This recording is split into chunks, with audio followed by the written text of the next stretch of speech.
What is the Bhagavad Gita? The Bhagavad Gita is the Word of God in person.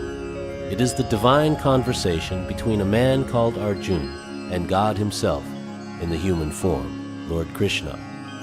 The conversation took place in Kurukshetra, India, more than 5,000 years ago. The Bhagavad Gita answers the all-important questions of who are we? Who is God? Why do we suffer? Is there life after death? Is there life on other planets? How do we become and remain happy in this and the next life? How can we attain the kingdom of God? This is a narration of the Bhagavad Gita verses published by the Bhaktivedanta Book Trust International, Los Angeles. English translation of the Sanskrit verses by His Divine Grace A.C. Bhaktivedanta Swami Prabhupada. Narrated by Titikshava Karunaka Das, produced by Kamlesh Patel.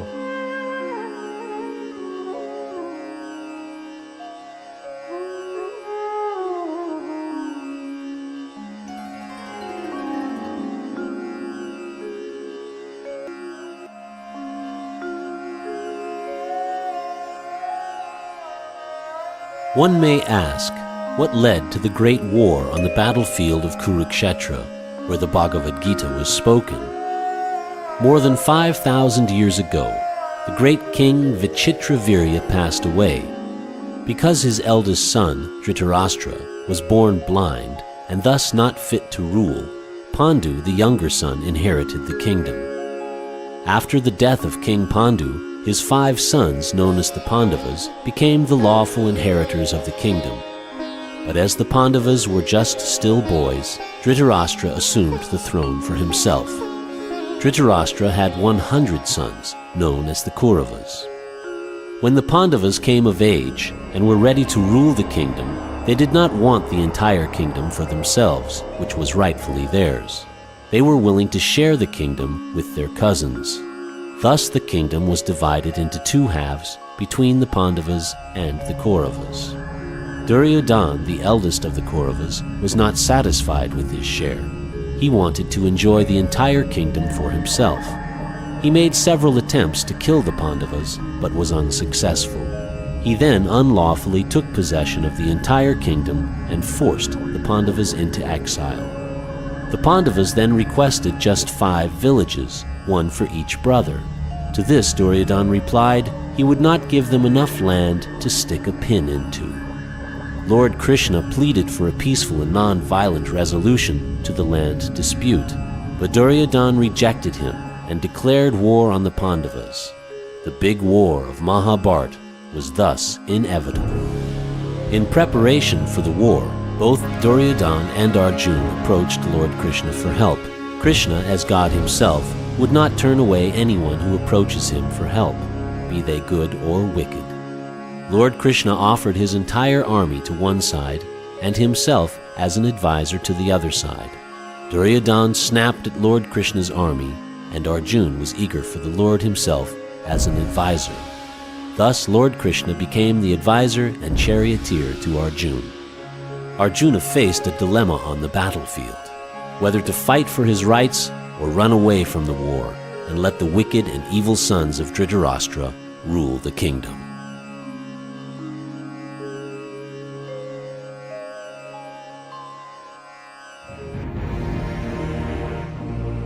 Bhagavad Gita, Chapter 1, Observing the Armies on the Battlefield of Kurukshetra. Dhritarashtra said, O Sanjaya, after my sons and the sons of Pandu assembled in the place of pilgrimage at Kurukshetra desiring to fight, what did they do? Sanjaya said, O king, after looking over the army arranged in military formation by the sons of Pandu, King Duryodhana went to his teacher and spoke the following words. O my teacher, behold the great army of the sons of Pandu, so expertly arranged by your intelligent disciple, the son of Drupada. Here in this army are many heroic bowmen, equal in fighting to Bhima and Arjuna, great fighters like Yayudhana, Virata, and Drupada. There are also great heroic powerful fighters like Drishtaketu, Chekitana, Kasiraj, Purujit, Kuntiboj, and Shaibya.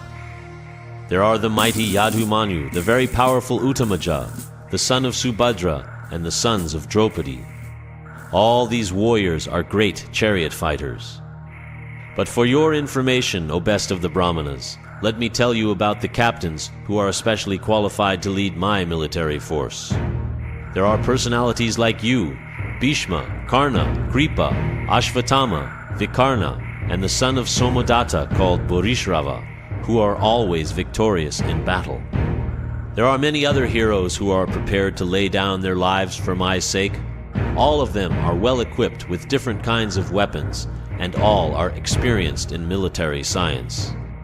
Our strength is immeasurable, and we are perfectly protected by Grandfather Bhishma, whereas the strength of the Pandavas, carefully protected by Bhima, is limited. All of you must now give full support to Grandfather Bhishma as you stand at your respective strategic points of entrance into the phalanx of the army. Then Bhishma, the great valiant grandsire of the Kuru dynasty, the grandfather of the fighters, blew his conch shell very loudly, making a sound like the roar of a lion, giving Duryodhana great joy. After that, the conch shells, drums, bugles, trumpets, and horns were all suddenly sounded, and the combined sound was tumultuous. On the other side, both Lord Krishna and Arjuna, stationed on a great chariot drawn by white horses, sounded their transcendental conch shells. Lord Krishna blew his conch shell, called Panchajanya. Arjuna blew his Devadatta, and Bhima, the voracious eater and performer of Herculean tasks, blew his terrific conch shell called Pundra. King Yudhisthira, the son of Kunti, blew his conch shell, the Ananta Vijaya, and Nakula and Sahadev blew the Sugosha and Mani Pushpaka. The great archer, the king of Kashi, the great fighter Shikhandi, Drishtadyumna, Virata, the unconquerable Satyaki, Drupada, the sons of Draupadi, and the others, O king, such as the mighty armed son of Subhadra, all blew their respective conch shells. The blowing of these different conch shells became uproarious, vibrating both in the sky and on the earth. It shattered the hearts of the sons of Dhritarashtra. At that time Arjuna, the son of Pandu, seated in the chariot bearing the flag marked with Hanuman, took up his bow and prepared to shoot his arrows. O king, after looking at the sons of Dhritarashtra drawn in military array, Arjuna then spoke to Lord Krishna these words. Arjuna said, O infallible one, please draw my chariot between the two armies so that I may see those present here who desire to fight, and with whom I must contend in this great trial of arms. Let me see those who have come here to fight wishing to please the evil-minded son of Dhritarashtra. Sanjaya said, O descendant of Bharata, having thus been addressed by Arjuna, Lord Krishna drew up the fine chariot in the midst of the armies of both parties.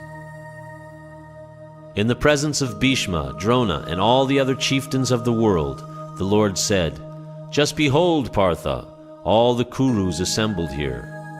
There Arjuna could see within the midst of the armies of both parties his fathers, grandfathers, teachers, maternal uncles, brothers, sons, grandsons, friends, and also his fathers-in-law and well-wishers. When the son of Kunti Arjuna saw these different grades of friends and relatives, he became overwhelmed with compassion and spoke thus. Arjuna said, My dear Krishna, seeing my friends and relatives present before me in such a fighting spirit, I feel the limbs of my body quivering and my mouth drying up. My whole body is trembling, my hair is standing on end, my bow Gandiva is slipping from my hand, and my skin is burning. I am now unable to stand here any longer. I am forgetting myself, and my mind is reeling. I see only causes of misfortune, O Krishna, killer of the Keshi demon. I do not see how any good can come from killing my own kinsman in this battle. Nor can I, my dear Krishna, desire any subsequent victory, kingdom, or happiness. O Govinda, of what avail to us are a kingdom, happiness, or even life itself, when all those for whom we may desire them are now arrayed on this battlefield? O Madhusudana, when teachers, fathers, sons, grandfathers, maternal uncles, fathers-in-law, grandsons, brothers-in-law, and other relatives are ready to give up their lives and properties and are standing before me, Why should I wish to kill them, even though they might otherwise kill me? O maintainer of all living entities, I am not prepared to fight with them, even in exchange for the 3 worlds, let alone this earth. What pleasure will we derive from killing the sons of Dhritarashtra? Sin will overcome us if we slay such aggressors. Therefore it is not proper for us to kill the sons of Dhritarashtra and our friends. What should we gain, O Krishna, husband of the goddess of fortune? And how could we be happy by killing our own kinsmen? O Janardana, although these men, their hearts overtaken by greed, see no fault in killing one's family or quarreling with friends, why should we, who can see the crime in destroying a family, engage in these acts of sin? With the destruction of dynasty, the eternal family tradition is vanquished, and thus the rest of the family becomes involved in irreligion. When irreligion is prominent in the family, O Krishna, the women of the family become polluted, and from the degradation of womanhood, O descendant of Vrishni, comes unwanted progeny. An increase of unwanted population certainly causes hellish life, both for the family and for those who destroy the family tradition. The ancestors of such corrupt families fall down, because the performances for offering them food and water are entirely stopped. By the evil deeds of those who destroy the family tradition, and thus give rise to unwanted children, all kinds of community projects and family welfare activities are devastated. O Krishna, maintainer of the people, I have heard by disciplic succession that those who destroy family traditions dwell always in hell. Alas, how strange it is that we are preparing to commit greatly sinful acts. Driven by the desire to enjoy royal happiness, we are intent on killing our own kinsmen. Better for me if the sons of Dhritarashtra, weapons in hand, were to kill me unarmed and unresisting on the battlefield. Sanjaya said, Arjuna, having thus spoken on the battlefield, cast aside his bow and arrows and sat down on the chariot, his mind overwhelmed with grief.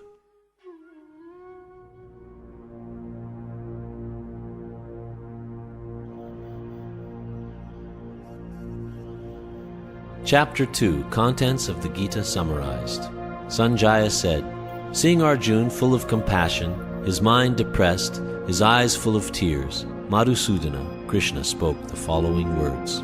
The Supreme Personality of Godhead said, My dear Arjuna, how have these impurities come upon you? They are not at all befitting a man who knows the value of life. They lead not to higher planets, but to infamy. O son of Pritha, do not yield to this degrading impotence. It does not become you. Give up such petty weakness of heart and arise, O chastiser of the enemy. Arjuna said, O killer of enemies, O killer of Madhu, how can I counterattack with arrows in battle men like Bhishma and Drona, who are worthy of my worship? It would be better to live in this world by begging than to live at the cost of the lives of great souls who are my teachers. Even though desiring worldly gain, they are superiors. If they are killed, everything we enjoy will be tainted with blood. Nor do we know which is better, conquering them or being conquered by them. If we killed the sons of Dhritarashtra, we should not care to live, yet they are now standing before us on the battlefield. Now I am confused about my duty, and have lost all composure because of miserly weakness. In this condition, I am asking you to tell me for certain what is best for me. Now I am your disciple, and a soul surrendered unto you. Please instruct me. I can find no means to drive away this grief which is drying up my senses. I will not be able to dispel it, even if I win a prosperous, unrivaled kingdom on earth, with sovereignty like the demigods in heaven. Sanjaya said, having spoken thus, Arjuna, chastiser of enemies, told Krishna, Govinda, I shall not fight, and fell silent. O descendant of Bharata, at that time Krishna, smiling in the midst of both armies, spoke the following words to the grief-stricken Arjuna. The Supreme Personality of Godhead said, While speaking learned words, you are mourning for what is not worthy of grief. Those who are wise lament neither for the living nor for the dead. Never was there a time when I did not exist, nor you, nor all these kings, nor in the future shall any of us cease to be. As the embodied soul continually passes in this body from boyhood to youth to old age, the soul similarly passes into another body at death. The sober person is not bewildered by such a change. O son of Kunti, the non-permanent appearance of happiness and distress, and their disappearance in due course, are like the appearance and disappearance of the winter and summer seasons. They arise from sense perception, O scion of Bharata, and one must learn to tolerate them without being disturbed. O best among men, Arjuna, the person who is not disturbed by happiness and distress, and is steady in both, is certainly eligible for liberation. Those who are seers of the truth have concluded that of the non-existent, the material body, there is no endurance, and of the eternal, the soul, there is no change. This they have concluded by studying the nature of both. That which pervades the entire body you should know to be indestructible. No one is able to destroy that imperishable soul. The material body of the indestructible, immeasurable, and eternal living entity is sure to come to an end. Therefore fight, O descendant of Bharata. Neither he who thinks the living entity the slayer, nor he who thinks it the slain is in knowledge. For the self slays not, nor is slain. For the soul, there is neither birth nor death at any time. He has not come into being, does not come into being, and will not come into being. He is unborn, eternal, ever-existing, and primeval. He is not slain when the body is slain. O Partha, how can a person who knows that the soul is indestructible, eternal, unborn, and immutable kill anyone or cause anyone to kill? As a person puts on new garments, giving up old ones, the soul similarly accepts new material bodies, giving up the old and useless ones. The soul can never be cut into pieces by any weapon, nor burned by fire, nor moistened by water, nor withered by the wind. This individual soul is unbreakable and insoluble, and can be neither burned nor dried. He is everlasting, present everywhere, unchangeable, immovable, and eternally the same. It is said that the soul is invisible, inconceivable, and immutable. Knowing this, you should not grieve for the body. If, however, you think the soul, or the symptoms of life, is always born and dies forever, you still have no reason to lament, O mighty armed. One who has taken his birth is sure to die, and after death one is sure to take birth again. Therefore, in the unavoidable discharge of your duty, you should not lament. All created beings are unmanifest in their beginning, manifest in their interim state, and unmanifest again when annihilated.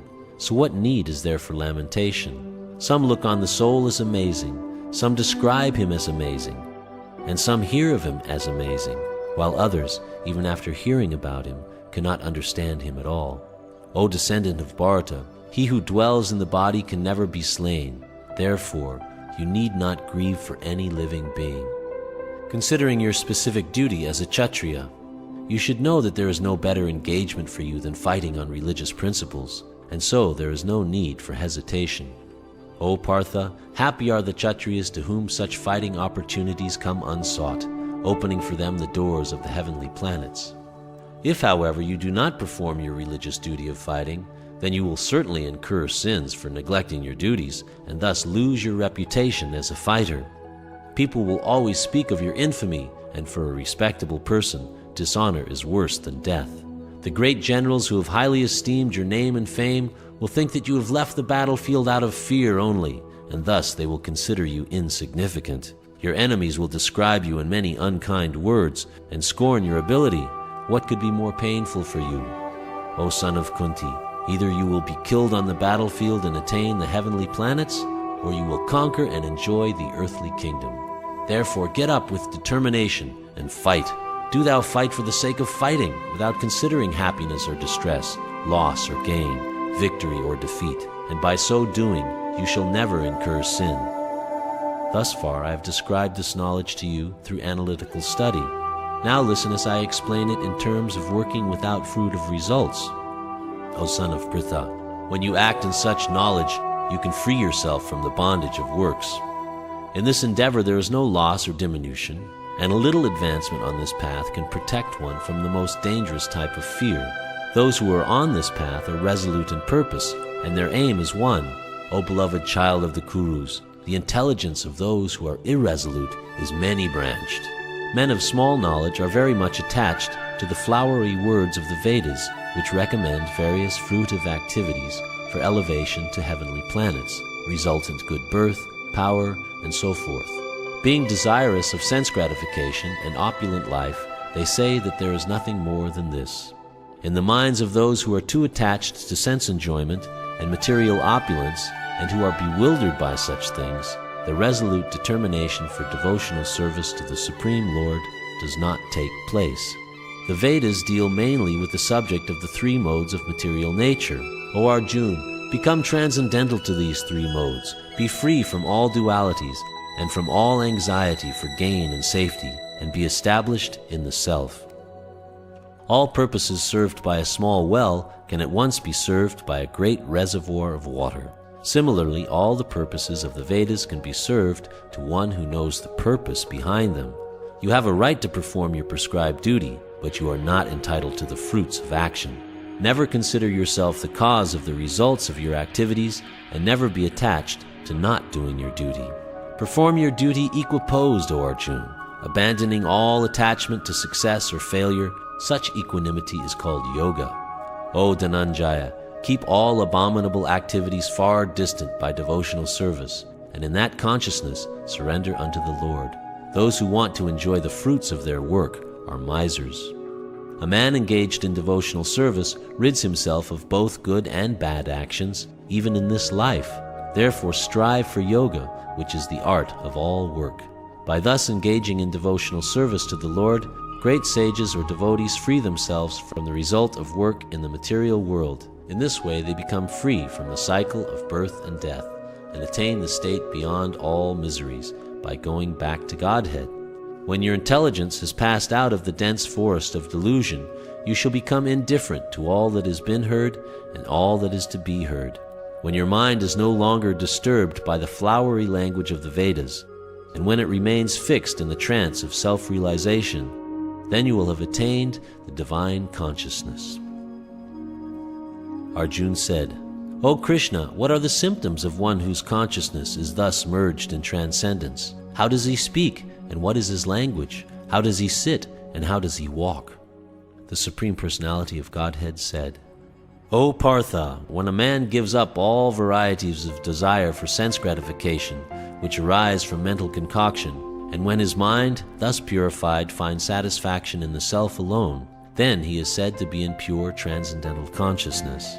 One who is not disturbed in mind even amidst the threefold miseries, or elated when there is happiness, and who is free from attachment, fear, and anger, is called a sage of steady mind. In the material world, one who is unaffected by whatever good or evil he may obtain, neither praising it nor despising it, is firmly fixed in perfect knowledge. One who is able to withdraw his senses from sense objects, as the tortoise draws its limbs within the shell, is firmly fixed in perfect consciousness. The embodied soul may be restricted from sense enjoyment, though the taste for sense objects remains, but ceasing such engagements by experiencing a higher taste, he is fixed in consciousness. The senses are so strong and impetuous, O Arjuna, that they forcibly carry away the mind even of a man of discrimination who is endeavoring to control them. One who restrains his senses, keeping them under full control, and fixes his consciousness upon me, is known as a man of steady intelligence. While contemplating the objects of the senses, a person develops attachment for them, and from such attachment lust develops, and from lust anger arises. From anger complete delusion arises, and from delusion bewilderment of memory. When memory is bewildered, intelligence is lost, and when intelligence is lost, one falls down again into the material pool.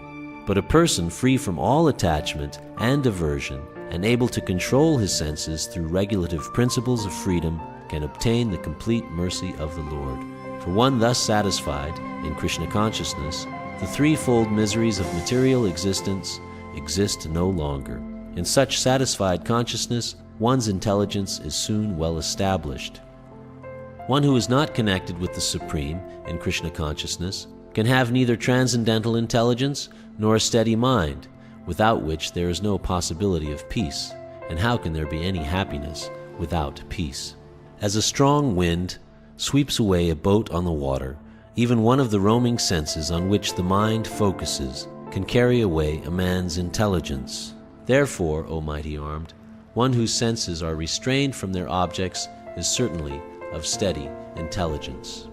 What is night for all beings is the time of awakening for the self-controlled, and the time of awakening for all beings is night for the introspective sage. A person who is not disturbed by the incessant flow of desires that enter like rivers into the ocean, which is ever being filled but is always still, can alone achieve peace, and not the man who strives to satisfy such desires.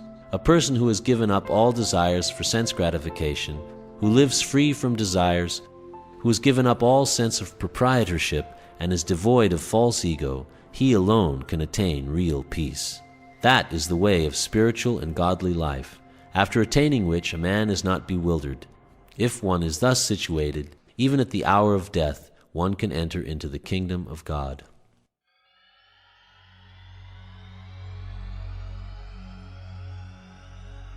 Chapter 3. Karma Yoga. Arjuna said, O Janardana, O Keshava, why do you want to engage me in this ghastly warfare if you think that intelligence is better than fruitive work? My intelligence is bewildered by your equivocal instructions.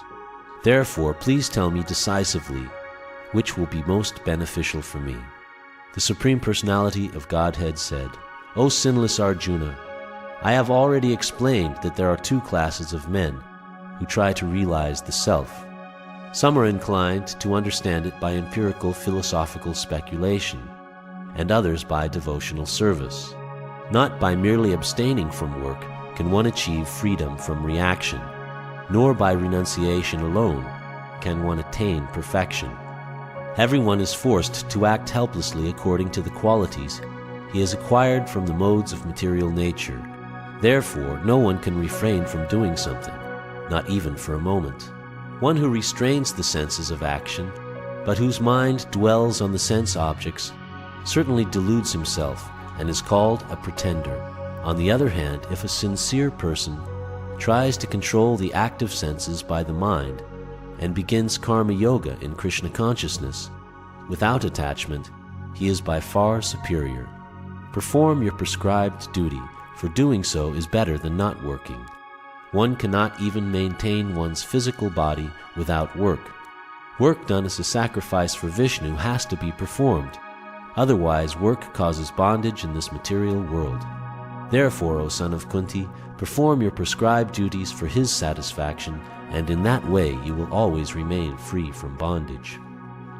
In the beginning of creation, the Lord of all creatures sent forth generations of men and demigods, along with sacrifices for Vishnu, and blessed them by saying, Be thou happy by this yajna, sacrifice, because its performance will bestow upon you everything desirable for living happily and achieving liberation.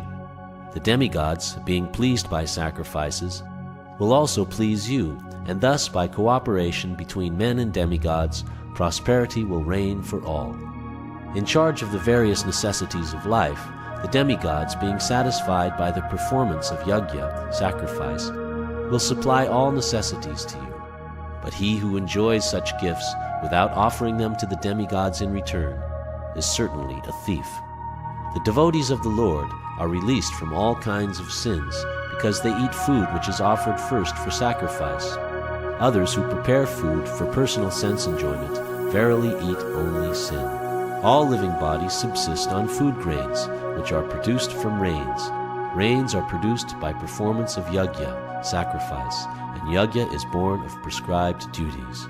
Regulated activities are prescribed in the Vedas, and the Vedas are directly manifested from the Supreme Personality of Godhead. Consequently, the all-pervading transcendence is eternally situated in acts of sacrifice. My dear Arjuna, one who does not follow in human life the cycle of sacrifice, thus established by the Vedas, certainly leads a life full of sin. Living only for the satisfaction of the senses, such a person lives in vain. But for one who takes pleasure in the self, whose human life is one of self-realization, and who is satisfied in the self only, fully satiated, for him there is no duty.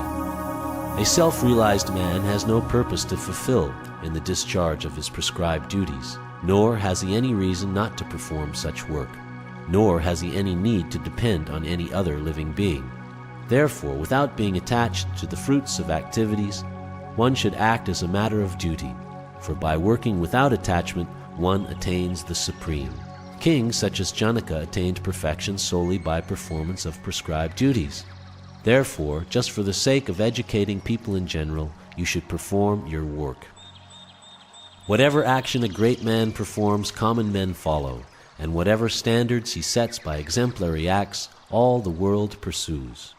O son of Pritha, there is no work prescribed for me within all the 3 planetary systems, nor am I in want of anything, nor have I a need to obtain anything, and yet I am engaged in prescribed duties.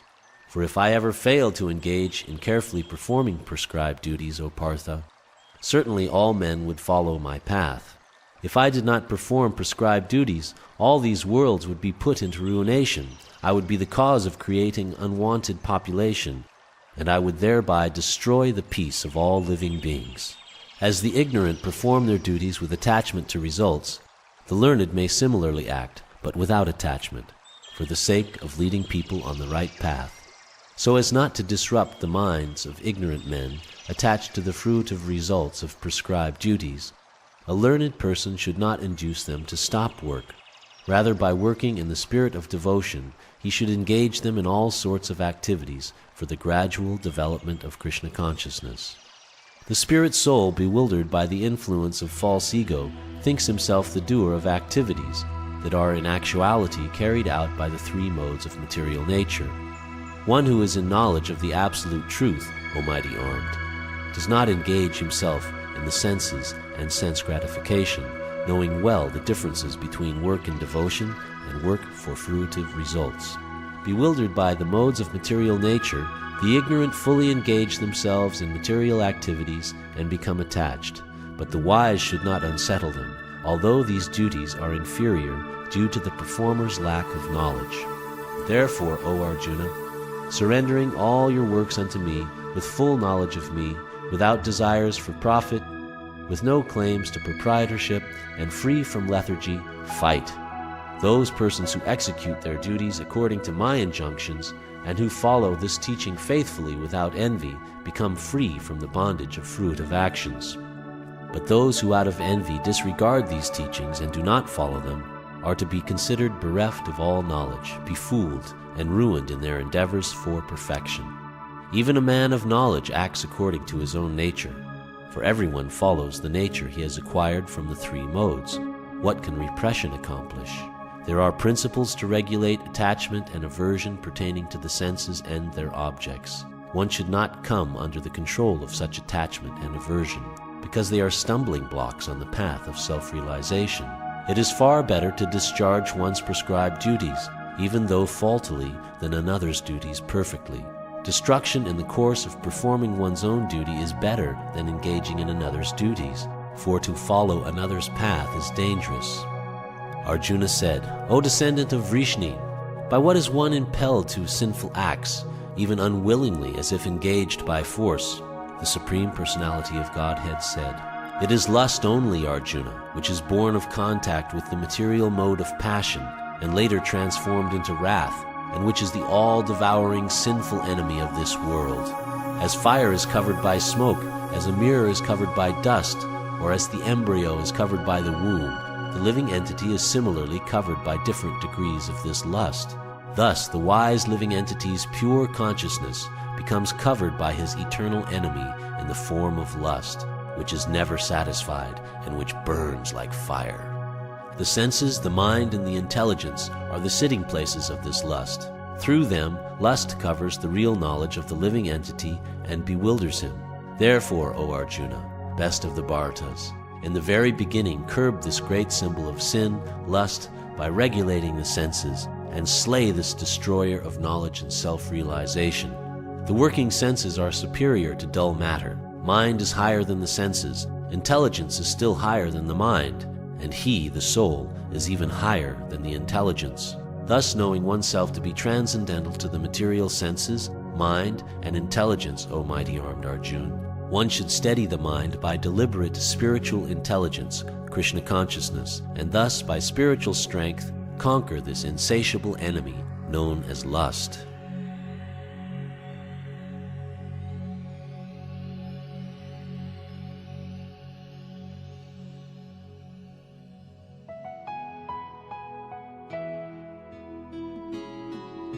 Chapter 4. Transcendental Knowledge. The personality of Godhead, Lord Sri Krishna, said, I instructed this imperishable science of yoga to the sun god Vivishwan, and Vivishwan instructed it to Manu, the father of mankind, and Manu in turn instructed it to Ikshvaku. This supreme science was thus received through the chain of disciplic succession, and the saintly kings understood it in that way. But in due course of time the succession was broken, and therefore the science as it is appears to be lost. That very ancient science of the relationship with the Supreme is today told by me to you, because you are my devotee as well as my friend, and can therefore understand the transcendental mystery of this science. Arjuna said, The sun god Vivishwan is senior by birth to you. How am I to understand that in the beginning you instructed this science to him? The personality of Godhead said, Many births both you and I have passed. I can remember all of them, but you cannot, O subduer of the enemy. Although I am unborn and my transcendental body never deteriorates, and although I am the Lord of all living entities, I still appear in every millennium in my original transcendental form. Whenever and wherever there is a decline in religious practice, O descendant of Bharata, and a predominant rise of irreligion, at that time I descend myself, to deliver the pious and to annihilate the miscreants, as well as to re-establish the principles of religion. I myself appear millennium after millennium. One who knows the transcendental nature of my appearance and activities does not, upon leaving the body, take his birth again in this material world, but attains my eternal abode, O Arjuna. Being freed from attachment, fear, and anger, being fully absorbed in me and taking refuge in me, many persons in the past became purified by knowledge of me, and thus they all attained transcendental love for me. As all surrender unto me, I reward them accordingly. Everyone follows my path in all respects, O son of Pritha. Men in this world desire success and fruitive activities, and therefore they worship the demigods. Quickly, of course, men get results from fruitive work in this world. According to the three modes of material nature and the work associated with them, the four divisions of human society are created by me. And although I am the creator of this system, you should know that I am yet the non-doer, being unchangeable. There is no work that affects me, nor do I aspire for the fruits of action.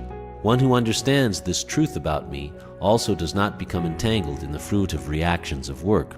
All the liberated souls in ancient times acted with this understanding of my transcendental nature.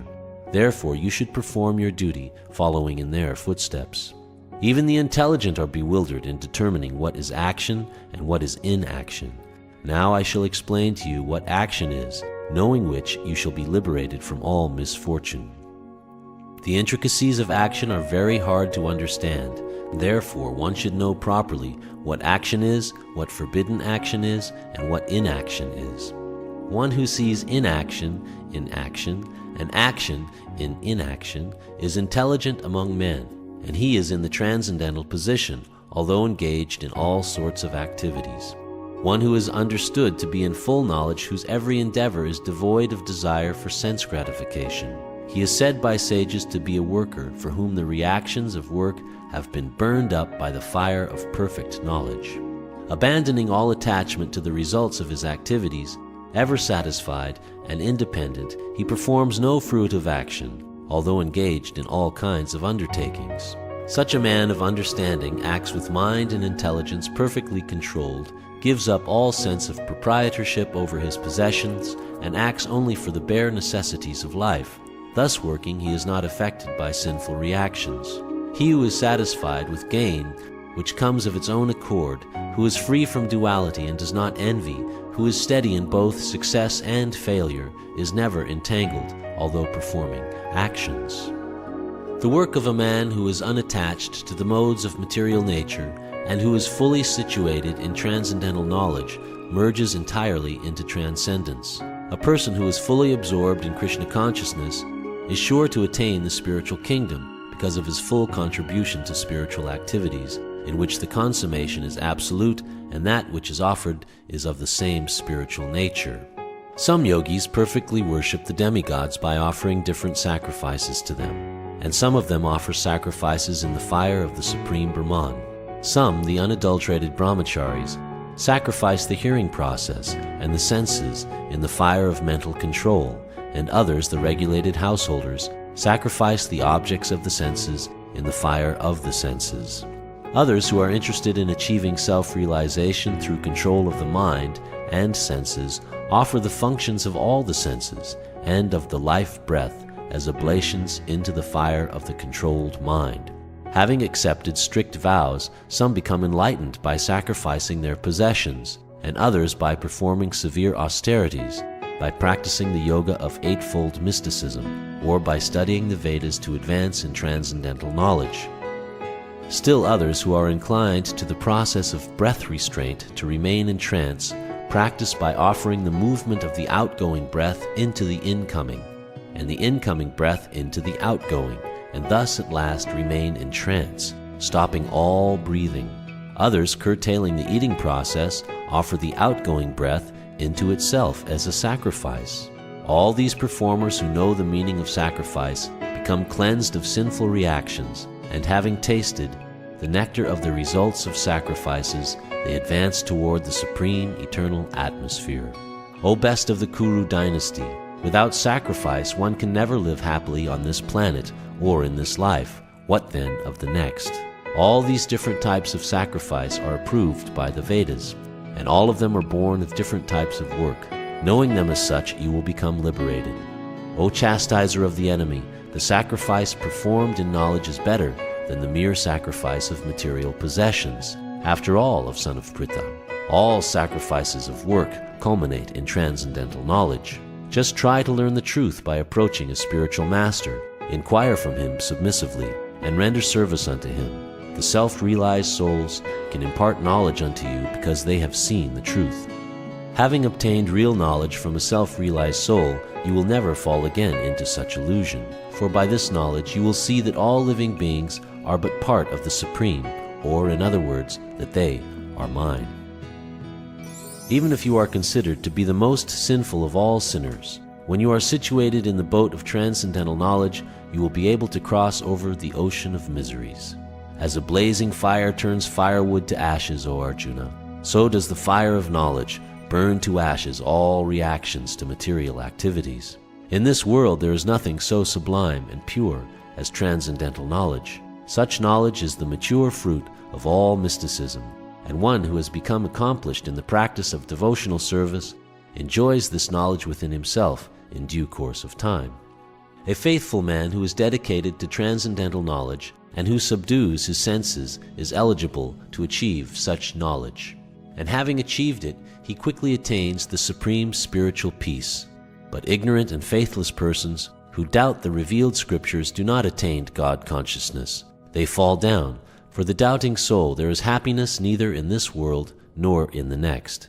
One who acts in devotional service, renouncing the fruits of his actions, and whose doubts have been destroyed by transcendental knowledge, is situated factually in the self. Thus he is not bound by the reactions of work, O conqueror of riches. Therefore the doubts which have arisen in your heart out of ignorance should be slashed by the weapon of knowledge.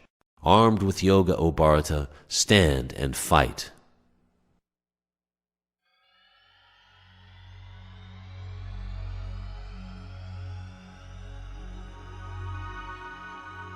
Chapter 5, Karma Yoga, Action in Krishna Consciousness. Arjuna said, O Krishna, first of all you ask me to renounce work, and then again you recommend work with devotion. Now will you kindly tell me definitely which of the two is more beneficial?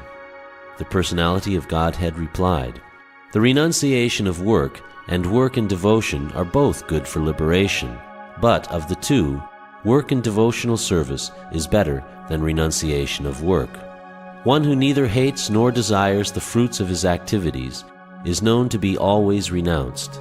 Such a person, free from all dualities, easily overcomes material bondage and is completely liberated, O mighty armed Arjuna. Only the ignorant speak of devotional service, karma yoga, as being different from the analytical study of the material world, Sankhya. Those who are actually learned say that he who applies himself well to one of these paths achieves the results of both.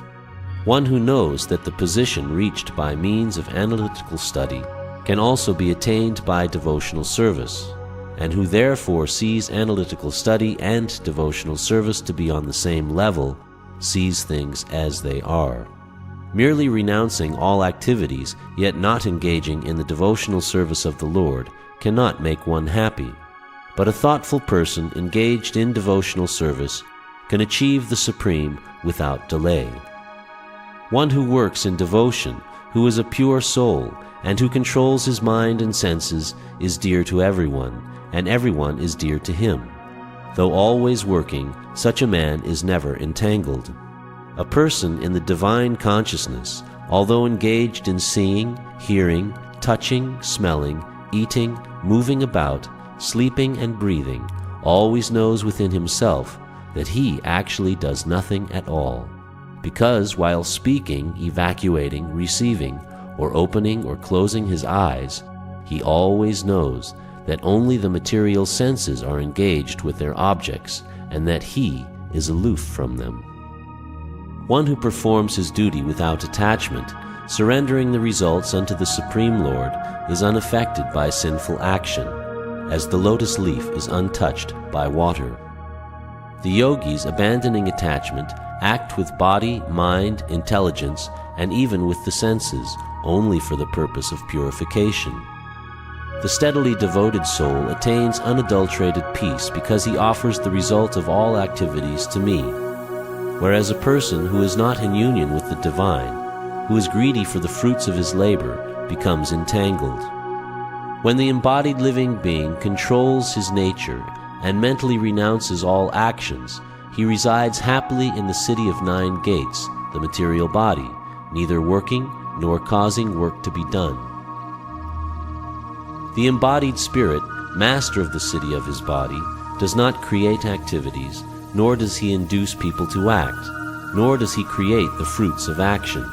All this is enacted by the modes of material nature. Nor does the Supreme Lord assume anyone's sinful or pious activities. Embodied beings, however, are bewildered because of the ignorance which covers their real knowledge. When, however, one is enlightened with the knowledge by which nescience is destroyed, then his knowledge reveals everything, as the sun lights up everything in the daytime. When one's intelligence, mind, faith, and refuge are all fixed in the Supreme, then one becomes fully cleansed of misgivings through complete knowledge, and thus proceeds straight on the path of liberation. The humble sage, by virtue of true knowledge, sees with equal vision a learned and gentle Brahmana, a cow, an elephant, a dog, and a dog-eater, outcast. Those whose minds are established in sameness and equanimity have already conquered the conditions of birth and death. They are flawless like Brahman, and thus they are already situated in Brahman. A person who neither rejoices upon achieving something pleasant, nor laments upon obtaining something unpleasant, who is self-intelligent, who is unbewildered, and who knows the science of God, is already situated in transcendence. Such a liberated person is not attracted to material sense pleasure, but is always in trance, enjoying the pleasure within. In this way, the self-realized person enjoys unlimited happiness, for he concentrates on the Supreme. An intelligent person does not take part in the sources of misery, which are due to contact with the material senses. O son of Kunti, such pleasures have a beginning and an end, and so the wise man does not delight in them. Before giving up this present body, if one is able to tolerate the urges of the material senses and check the force of desire and anger, he is well situated and is happy in this world. One whose happiness is within, who is active and rejoices within, and whose aim is inward, is actually the perfect mystic. He is liberated in the Supreme, and ultimately he attains the Supreme. Those who are beyond the dualities that arise from doubts, whose minds are engaged within, who are always busy working for the welfare of all living beings, and who are free from all sins, achieve liberation in the Supreme. Those who are free from anger and all material desires, who are self-realized, self-disciplined, and constantly endeavoring for perfection are assured of liberation in the Supreme in the very near future. Shutting out all external sense objects, keeping the eyes and vision concentrated between the two eyebrows, suspending inward and outward breaths within the nostrils, and thus controlling the mind, senses, and intelligence, the transcendentalist, aiming at liberation, becomes free from desire, fear, and anger. One who is always in this state is certainly liberated. A person in full consciousness of me, knowing me to be the ultimate beneficiary of all sacrifices and austerities, the Supreme Lord of all planets and demigods, and the benefactor and well-wisher of all living entities, attains peace from the pangs of material miseries.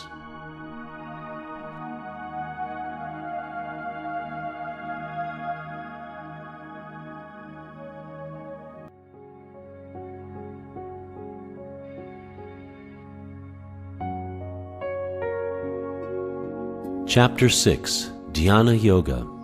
The Supreme Personality of Godhead said, "One who is unattached to the fruits of his work and who works as he is obligated is in the renounced order of life, and he is the true mystic, not he who lights no fire and performs no duty." What is called renunciation, you should know to be the same as yoga, or linking oneself with the Supreme, O son of Pandu. For one can never become a yogi unless he renounces the desire for sense gratification. For one who is a neophyte in the eightfold yoga system, work is said to be the means. And for one who is already elevated in yoga, cessation of all material activities is said to be the means. A person is said to be elevated in yoga when, having renounced all material desires, he neither acts for sense gratification nor engages in fruitive activities. One must deliver himself with the help of his mind, and not degrade himself. The mind is the friend of the conditioned soul, and his enemy as well. For him who has conquered the mind is the best of friends, but for one who has failed to do so, his mind will remain the greatest enemy. For one who has conquered the mind, the supersoul is already reached, for he has attained tranquility. To such a man, happiness and distress, heat and cold, honor and dishonor are all the same. A person is said to be established in self-realization and is called a yogi or mystic when he is fully satisfied by virtue of acquired knowledge and realization. Such a person is situated in transcendence and is self-controlled. He sees everything, whether it be pebbles, stones, or gold, as the same. A person is considered still further advanced when he regards honest well-wishers, affectionate benefactors, the neutral, mediators, the envious, friends and enemies, the pious and the sinners, all with an equal mind. A transcendentalist should always engage his body, mind, and self in relationship with the Supreme. He should live alone in a secluded place and should always carefully control his mind. He should be free from desires and feelings of possessiveness. To practice yoga, one should go to a secluded place and should lay kusha grass on the ground and then cover it with a deerskin and a soft cloth. The seat should be neither too high nor too low and should be situated in a sacred place. The yogi should then sit on it very firmly and practice yoga to purify the heart by controlling his mind, senses, and activities and fixing the mind on one point. One should hold one's body, neck, and head erect in a straight line and stare steadily at the tip of the nose. Thus, with an unagitated, subdued mind, devoid of fear, completely free from sex life, one should meditate upon me within the heart and make me the ultimate goal of life. Thus practicing constant control of the body, mind, and activities, the mystic transcendentalist, his mind regulated, attains to the kingdom of God, or the abode of Krishna, by cessation of material existence. There is no possibility of one's becoming a yogi, O Arjuna, if one eats too much, or eats too little, sleeps too much, or does not sleep enough. He who is regulated in his habits of eating, sleeping, recreation, and work can mitigate all material pains by practicing the yoga system. When the yogi, by practice of yoga, disciplines his mental activities and becomes situated in transcendence, devoid of all material desires, he is said to be well established in yoga. As a lamp in a windless place does not waver, so the transcendentalist, whose mind is controlled, remains always steady in his meditation on the transcendent self. In the stage of perfection called trance or samadhi, one's mind is completely restrained from material mental activities by practice of yoga. This perfection is characterized by one's ability to see the self by the pure mind and to relish and rejoice in the self. In that joyous state, one is situated in boundless transcendental happiness, realized through transcendental senses. Established thus, one never departs from the truth, and upon gaining this, he thinks there is no greater gain. Being situated in such a position, one is never shaken, even in the midst of greatest difficulty. This indeed is actual freedom from all miseries arising from material contact. One should engage oneself in the practice of yoga with determination and faith, and not be deviated from the path. One should abandon without exception all material desires born of mental speculation, and thus control all the senses on all sides by the mind.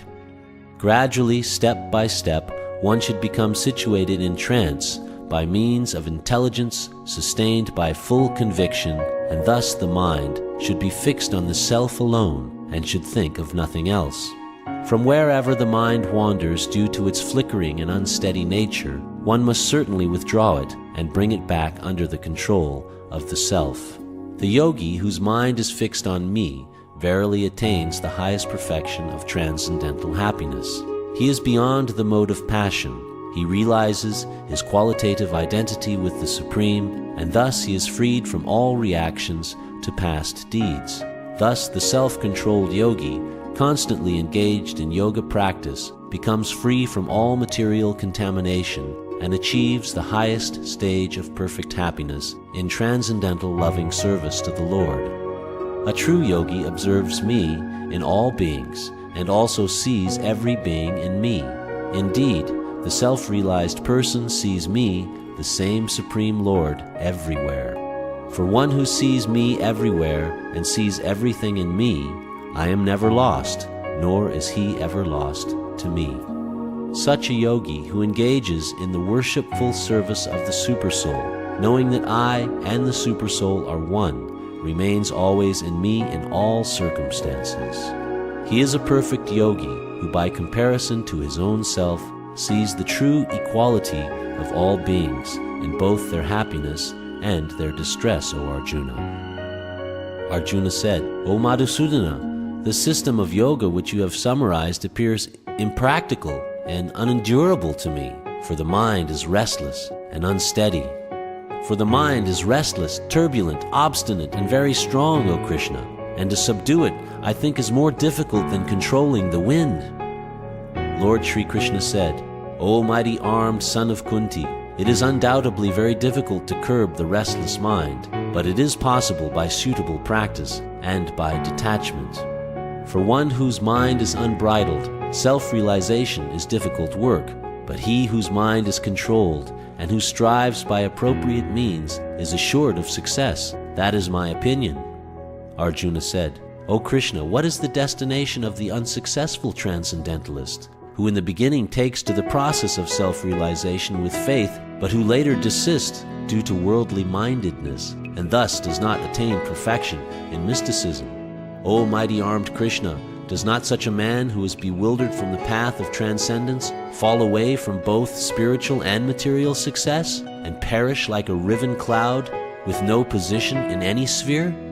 This is my doubt, O Krishna, and I ask you to dispel it completely. But for you, no one is to be found who can destroy this doubt. The Supreme Personality of Godhead said, Son of Pritha, a transcendentalist engaged in auspicious activities does not meet with destruction either in this world or in the spiritual world. One who does good, my friend, is never overcome by evil. The unsuccessful yogi, after many, many years of enjoyment on the planets of the pious living entities, is born into a family of righteous people, or into a family of rich aristocracy. Or, if unsuccessful after long practice of yoga, he takes his birth in a family of transcendentalists who are surely great in wisdom. Certainly such a birth is rare in this world. On taking such a birth, he revives the divine consciousness of his previous life, and he again tries to make further progress in order to achieve complete success, O son of Kuru. By virtue of the divine consciousness of his previous life, he automatically becomes attracted to the yogic principles, even without seeking them. Such an inquisitive transcendentalist stands always above the ritualistic principles of the scriptures, and when the yogi engages himself with sincere endeavor in making further progress, being washed of all contaminations, then ultimately, achieving perfection after many, many births of practice, he attains the supreme goal. A yogi is greater than the ascetic, greater than the empiricist, and greater than the fruitive worker. Therefore, O Arjun, in all circumstances, be a yogi. And of all yogis, the one with great faith, who always abides in me, thinks of me within himself, and renders transcendental loving service to me, he is the most intimately united with me in yoga and is the highest of all. That is my opinion.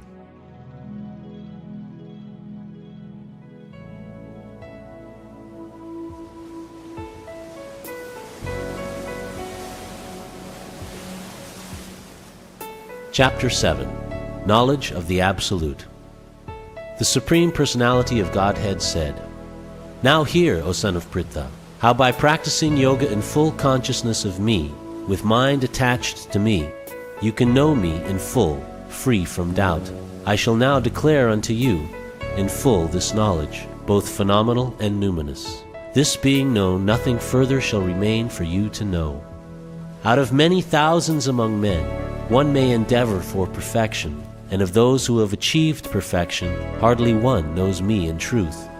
Earth, water, fire, air, ether, mind, intelligence, and false ego, all together these 8 constitute my separate material energies.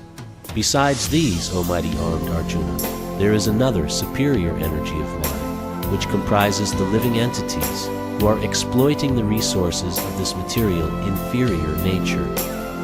All created beings have their source in these 2 natures. Of all that is material and all that is spiritual in this world, know for certain that I am both the origin and the dissolution. O conqueror of wealth, there is no truth superior to me. Everything rests upon me as pearls are strung on a thread. O son of Kunti, I am the taste of water, the light of the sun and the moon, the syllable Om in the Vedic mantras. I am the sound in ether and the ability in man. I am the original fragrance of the earth, and I am the heat in fire. I am the life of all that lives, and I am the penances of all ascetics. O son of Pritha, know that I am the original seed of all existence, the intelligence of the intelligent, and the prowess of all powerful men. I am the strength of the strong, devoid of passion and desire. I am sex life which is not contrary to religious principles. O Lord of the Bharatas, Arjun, know that all states of being, be they of goodness, passion, or ignorance, are manifested by my energy. I am in one sense everything, but I am independent. I am not under the modes of material nature, for they, on the contrary, are within me. Deluded by the 3 modes, goodness, passion, and ignorance, the whole world does not know me, who am above the modes and inexhaustible. This divine energy of mine, consisting of the 3 modes of material nature, is difficult to overcome, but those who have surrendered unto me can easily cross beyond it. Those miscreants who are grossly foolish, who are lowest among mankind, whose knowledge is stolen by illusion, and who partake of the atheistic nature of demons, do not surrender unto me. O best of the Bharatas, 4 kinds of pious men begin to render devotional service unto me: the distressed, the desire of wealth, the inquisitive, and he who is searching for knowledge of the Absolute. Of these, the one who is in full knowledge and who is always engaged in pure devotional service is the best, for I am very dear to him, and he is dear to me. All these devotees are undoubtedly magnanimous souls, but he who is situated in knowledge of me I consider to be like my own self. Being engaged in my transcendental service, he is sure to attain me, the highest and most perfect goal. After many births and deaths, he who is actually in knowledge surrenders unto me, knowing me to be the cause of all causes and all that is. Such a great soul is very rare. Those whose intelligence has been stolen by material desires surrender unto demigods and follow the particular rules and regulations of worship according to their own natures. I am in everyone's heart as the supersoul. As soon as one desires to worship some demigod, I make his faith steady, so that he can devote himself to that particular deity. Endowed with such a faith, he endeavors to worship a particular demigod and obtains his desires, but in actuality, these benefits are bestowed by me alone. Men of small intelligence worship the demigods, and their fruits are limited and temporary. Those who worship the demigods go to the planets of the demigods, but my devotees ultimately reach my supreme planet. Unintelligent men who do not know me perfectly think that I, the Supreme Personality of Godhead, Krishna, was impersonal before and have now assumed this personality. Due to their small knowledge, they do not know my higher nature, which is imperishable and supreme. I am never manifest to the foolish and the unintelligent. For them I am covered by my internal potency, and therefore they do not know that I am unborn and infallible. O Arjuna, as the Supreme Personality of Godhead, I know everything that has happened in the past and all that is happening in the present and all things that are yet to come. I also know all living entities, but me no one knows. O scion of Bharata, O conqueror of the foe, all living entities are born into delusion, bewildered by dualities arisen from desire and hate. Persons who have acted piously in previous lives and in this life, whose sinful actions are completely eradicated, are freed from the dualities of delusion, and they engage themselves in my service with determination. Intelligent persons who are endeavoring for liberation from old age and death take refuge in me in devotional service. They are actually Brahman because they entirely know everything about transcendental activities. Those in full consciousness of me, who know me, the Supreme Lord, to be the governing principle of the material manifestation of the demigods and of all methods of sacrifice, can understand and know me, the Supreme Personality of Godhead, even at the time of death.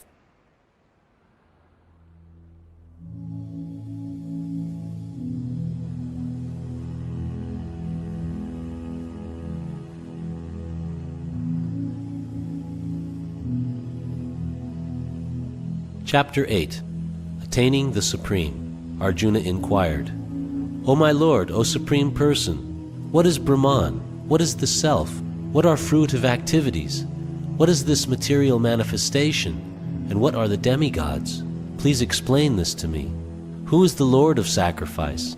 And how does he live in the body, O Madhusudana? And how can those engaged in devotional service know you at the time of death? The Supreme Personality of Godhead said, The indestructible, transcendental living entity is called Brahman, and his eternal nature is called Adhyatma, the Self. Action pertaining to the development of the material bodies of the living entities is called karma, or fruit of activities. O best of the embodied beings, the physical nature, which is constantly changing, is called Adhibhuta, the material manifestation. The universal form of the Lord, which includes all the demigods like those of the sun and moon, is called Adhidaiva, and I, the Supreme Lord, represented as the Supersoul in the heart of every embodied being, am called Adhiyagya, the Lord of Sacrifice. And whoever at the end of his life quits his body remembering me alone, at once attains my nature. Of this there is no doubt. Whatever state of being one remembers when he quits his body, O son of Kunti, that state he will attain without fail. Therefore, Arjuna, you should always think of me in the form of Krishna, and at the same time carry out your prescribed duties of fighting. With your activities dedicated to me, and your mind and intelligence fixed on me, you will attain me without doubt. He who meditates on me as the Supreme Personality of Godhead, his mind constantly engaged in remembering me, undeviated from the path, he, O Partha, is sure to reach me. One should meditate upon the Supreme Person as the one who knows everything, as he who is the oldest, who is the controller, who is smaller than the smallest, who is the maintainer of everything, who is beyond all material conception, who is inconceivable, and who is always a person. He is luminous like the sun, and he is transcendental beyond this material nature. One who at the time of death fixes his life air between the eyebrows, and by the strength of yoga, with an undeviating mind, engages himself in remembering the Supreme Lord in full devotion, will certainly attain to the Supreme Personality of Godhead. Persons who are learned in the Vedas, who utter Omkara, and who are great sages in the renounced order, enter into Brahman. Desiring such perfection, one practices celibacy. I shall now briefly explain to you this process by which one may attain salvation. The yogic situation is that of detachment from all sensual engagements, closing all the doors of the senses and fixing the mind on the heart and the life air at the top of the head. One establishes himself in yoga. After being situated in this yoga practice and vibrating the sacred syllable Om, the supreme combination of letters, if one thinks of the Supreme Personality of Godhead and quits his body, he will certainly reach the spiritual planets. For one who always remembers me without deviation, I am easy to obtain, O son of Pritha, because of his constant engagement in devotional service. After attaining me, the great souls who are yogis in devotion never return to this temporary world, which is full of miseries, because they have attained the highest perfection. From the highest planet in the material world down to the lowest, all are places of misery, wherein repeated birth and death take place. But one who attains to my abode, O son of Kunti, never takes birth again. By human calculation, 1,000 ages taken together form the duration of Brahma's one day, and such also is the duration of his night. At the beginning of Brahma's day, all living entities become manifest from the unmanifest state, and thereafter, when the night falls, they are merged into the unmanifest again. Again and again, when Brahma's day arrives, all living entities come into being, and with the arrival of Brahma's night, they are helplessly annihilated. Yet there is another unmanifest nature, which is eternal and is transcendental to this manifested and unmanifested matter. It is supreme and is never annihilated. When all in this world is annihilated, that part remains as it is. That which the Vedantists describe as unmanifest and infallible, that which is known as the supreme destination, that place from which, having attained it, one never returns, that is my supreme abode. The Supreme Personality of Godhead, who is greater than all, is attainable by unalloyed devotion. Although he is present in his abode, he is all-pervading, and everything is situated within him. O best of the Bharatas, I shall now explain to you the different times at which, passing away from this world, the yogi does or does not come back. Those who know the Supreme Brahman attain that Supreme by passing away from the world during the influence of the fiery god, in the light, at an auspicious moment of the day, during the fortnight of the waxing moon, or during the 6 months when the sun travels in the north. The mystic who passes away from this world during the smoke, the night, the fortnight of the waning moon, or the 6 months when the sun passes to the south, reaches the moon planet, but again comes back. According to Vedic opinion, there are 2 ways of passing from this world, one in light and one in darkness. When one passes in light, he does not come back, but when one passes in darkness, he returns. Although the devotees know these 2 paths, O Arjuna, they are never bewildered. Therefore, be always fixed in devotion. A person who accepts the path of devotional service is not bereft of the results derived from studying the Vedas, performing austere sacrifices, giving charity, or pursuing philosophical and fruitive activities. Simply by performing devotional service, he attains all these, and at the end he reaches the supreme, eternal abode.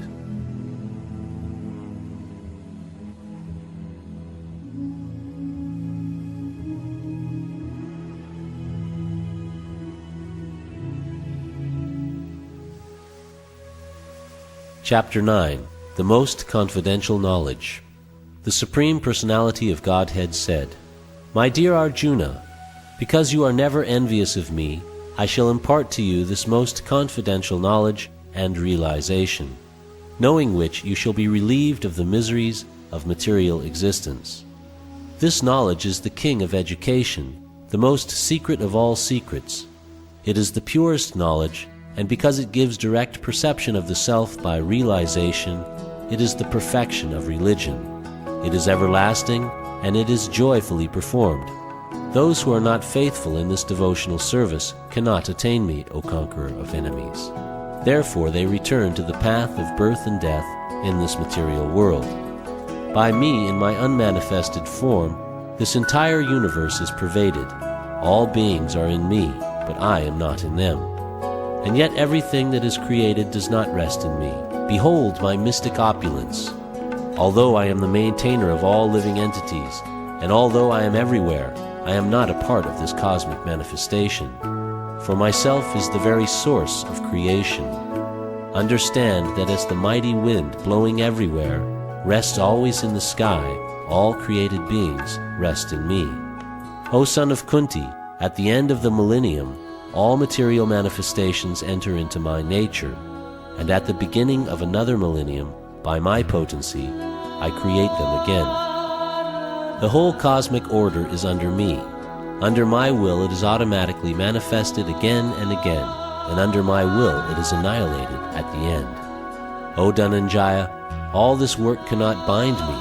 I am ever detached from all these material activities, seated as though neutral. This material nature, which is one of my energies, is working under my direction, O son of Kunti, producing all moving and non-moving beings. Under its rule, this manifestation is created and annihilated again and again.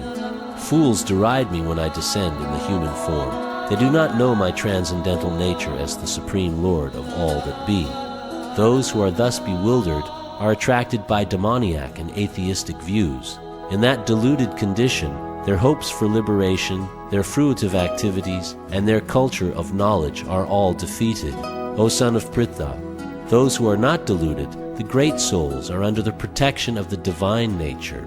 They are fully engaged in devotional service because they know me as the Supreme Personality of Godhead, original and inexhaustible. Always chanting my glories, endeavoring with great determination, bowing down before me, these great souls perpetually worship me with devotion. Others who engage in sacrifice by the cultivation of knowledge worship the Supreme Lord as the one without a second, as diverse in many, and in the universal form.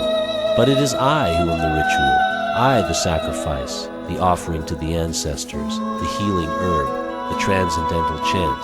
I am the butter, and the fire, and the offering. I am the father of this universe, the mother, the support, and the grandsire. I am the object of knowledge, the purifier, and the syllable Om. I am also the Rig, the Sama, and the Yajur Vedas.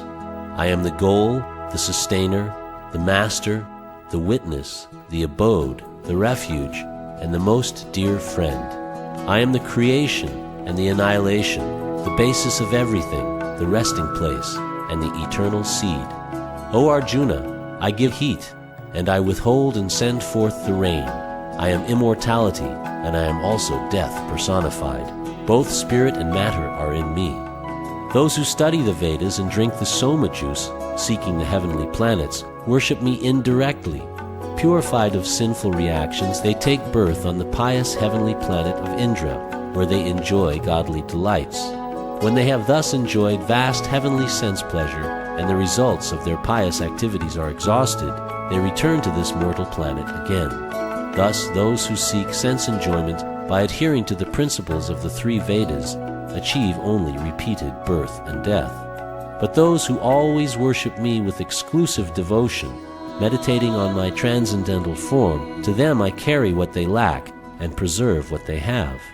Those who are devotees of other gods and who worship them with faith actually worship only me, O son of Kunti, but they do so in a wrong way. I am the only enjoyer and master of all sacrifices. Therefore, those who do not recognize my true transcendental nature fall down.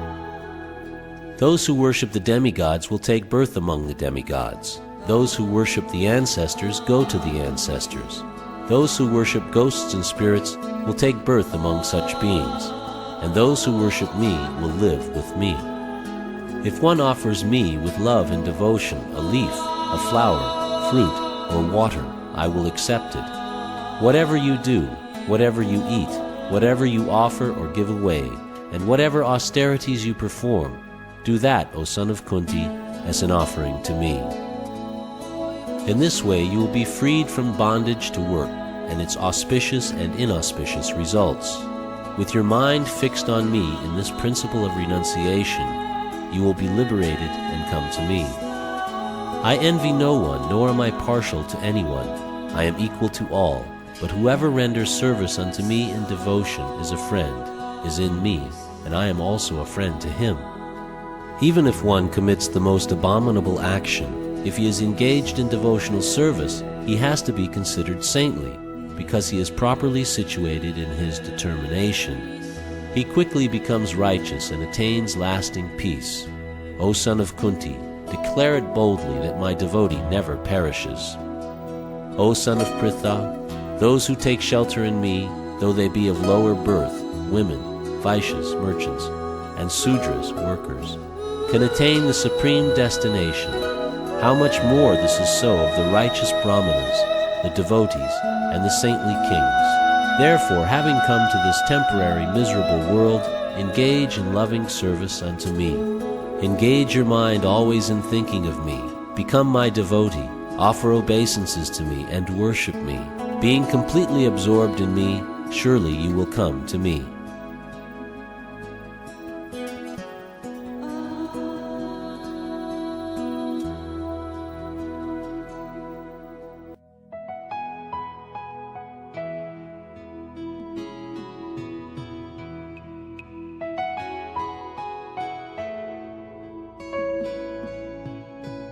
Chapter 10. The Opulence of the Absolute.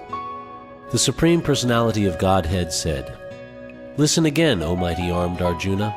Because you are my dear friend, for your benefit I shall speak to you further, giving knowledge that is better than what I have already explained. Neither the hosts of demigods nor the great sages know my origin or opulences, for in every respect I am the source of the demigods and sages. He who knows me as the unborn, as the beginningless, as the supreme Lord of all the worlds, he only, undiluted among men, is freed from all sins. Intelligence, knowledge, freedom from doubt and delusion, forgiveness, truthfulness, control of the senses, control of the mind, happiness and distress, birth, death, fear, fearlessness, non-violence, equanimity, satisfaction, austerity, charity, fame, and infamy. All these various qualities of living beings are created by me alone. The 7 great sages, and before them the 4 other great sages, and the Manus, progenitors of mankind, come from me, born from my mind, and all living beings populating the various planets descend from them. One who is factually convinced of this opulence and mystic power of mine engages in unalloyed devotional service. Of this there is no doubt. I am the source of all spiritual and material worlds. Everything emanates from me. The wise who perfectly know this engage in my devotional service and worship me with all their hearts. The thoughts of my pure devotees dwell in me. Their lives are fully devoted to my service, and they derive great satisfaction and bliss from always enlightening one another and conversing about me. To those who are constantly devoted to serving me with love, I give the understanding by which they can come to me. To show them special mercy, I, dwelling in their hearts, destroy with the shining lamp of knowledge the darkness born of ignorance." Arjuna said, You are the Supreme Personality of Godhead, the ultimate abode, the purest, the absolute truth. You are the eternal, transcendental, original person, the unborn, the greatest. All the great sages such as Narada, Asita, Devala, and Vyas confirm this truth about you, and now you yourself are declaring it to me. O Krishna, I totally accept as truth all that you have told me. Neither the demigods nor the demons, O Lord, can understand your personality. Indeed, you alone know yourself by your own internal potency, O Supreme Person, origin of all, Lord of all beings, God of gods, Lord of the universe. Please tell me in detail of your divine opulences by which you pervade all these worlds. O Krishna, O Supreme Mystic, how shall I constantly think of you, and how shall I know you? In what various forms are you to be remembered, O Supreme Personality of Godhead? O Janardana, please describe in detail the mystic power of your opulences. I am never satiated in hearing about you, for the more I hear, the more I want to taste the nectar of your words. The Supreme Personality of Godhead said, Yes, I will tell you of my splendorous manifestations, but only of those which are prominent, O Arjun, for my opulence is limitless. I am the Supersoul, O Arjun, seated in the hearts of all living entities. I am the beginning, the middle, and the end of all beings. Of the Adityas I am Vishnu, of lights I am the radiant sun, of the Maruts I am Marichi, and among stars I am the moon. Of the Vedas I am the Samaveda, of the demigods I am Indra, the king of heaven. Of the senses I am the mind, and in living beings I am the living force, consciousness. Of all the Rudras I am Lord Shiva, of the Yakshas and the Rakshasas I am the Lord of wealth, Kuvera. Of the Vasus I am fire, Agni, and of mountains I am Meru. Of priests, O Arjuna, know me to be the chief, Brihaspati. Of generals I am Kartikeya, and of bodies of water I am the ocean. Of the great sages I am Brigu, of vibrations I am the transcendental Om. Of sacrifices I am the chanting of the holy names, Japa, and of immovable things I am the Himalayas. Of all trees I am the banyan tree, and of the sages among the demigods I am Narada. Of the Gandharvas I am Chitraratha, and among perfected beings I am the sage Kapila. Of horses know me to be Uchai Shrava, produced during the churning of the ocean for nectar. Of lordly elephants I am Airavata, and among men I am the monarch. Of weapons I am the thunderbolt, among cows I am the Surabhi. Of causes for procreation I am Kandarpa, the god of love, and of serpents I am Vasuki. Of the many hooded Nagas I am Ananta, and among aquatics I am the demigod Varuna. Of departed ancestors I am Aryama, and among the dispensers of law I am Yama, the lord of death. Among the Daitya demons I am the devoted Prahlad. Among subduers I am Time. Among beasts I am the lion, and among birds I am Garuda. Of purifiers I am the wind, of the wielders of weapons I am Rama. Of fishes I am the shark, and of flowing rivers I am the Ganges. Of all creations I am the beginning and the end, and also the middle, O Arjun.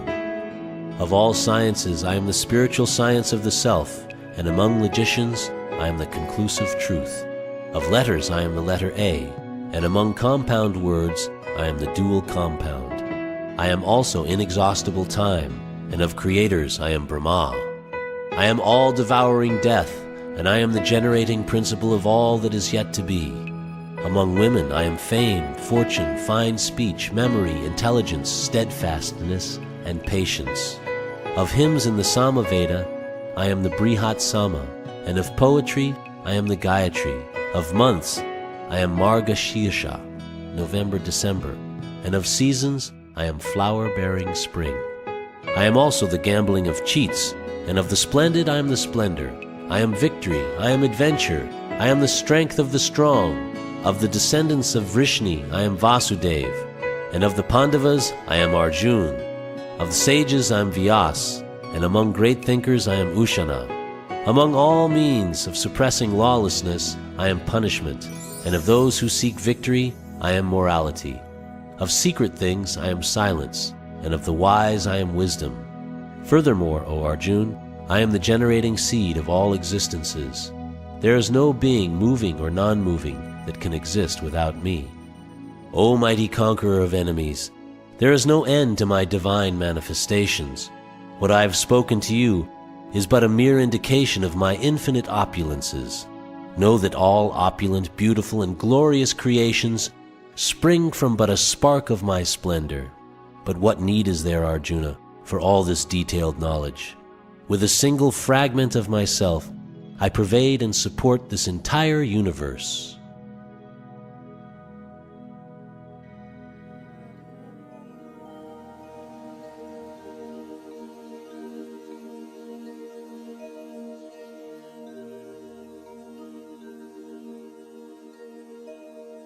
Chapter 11.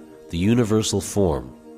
Arjuna said, By my hearing the instructions you have kindly given me about these most confidential spiritual subjects, my illusion has now been dispelled.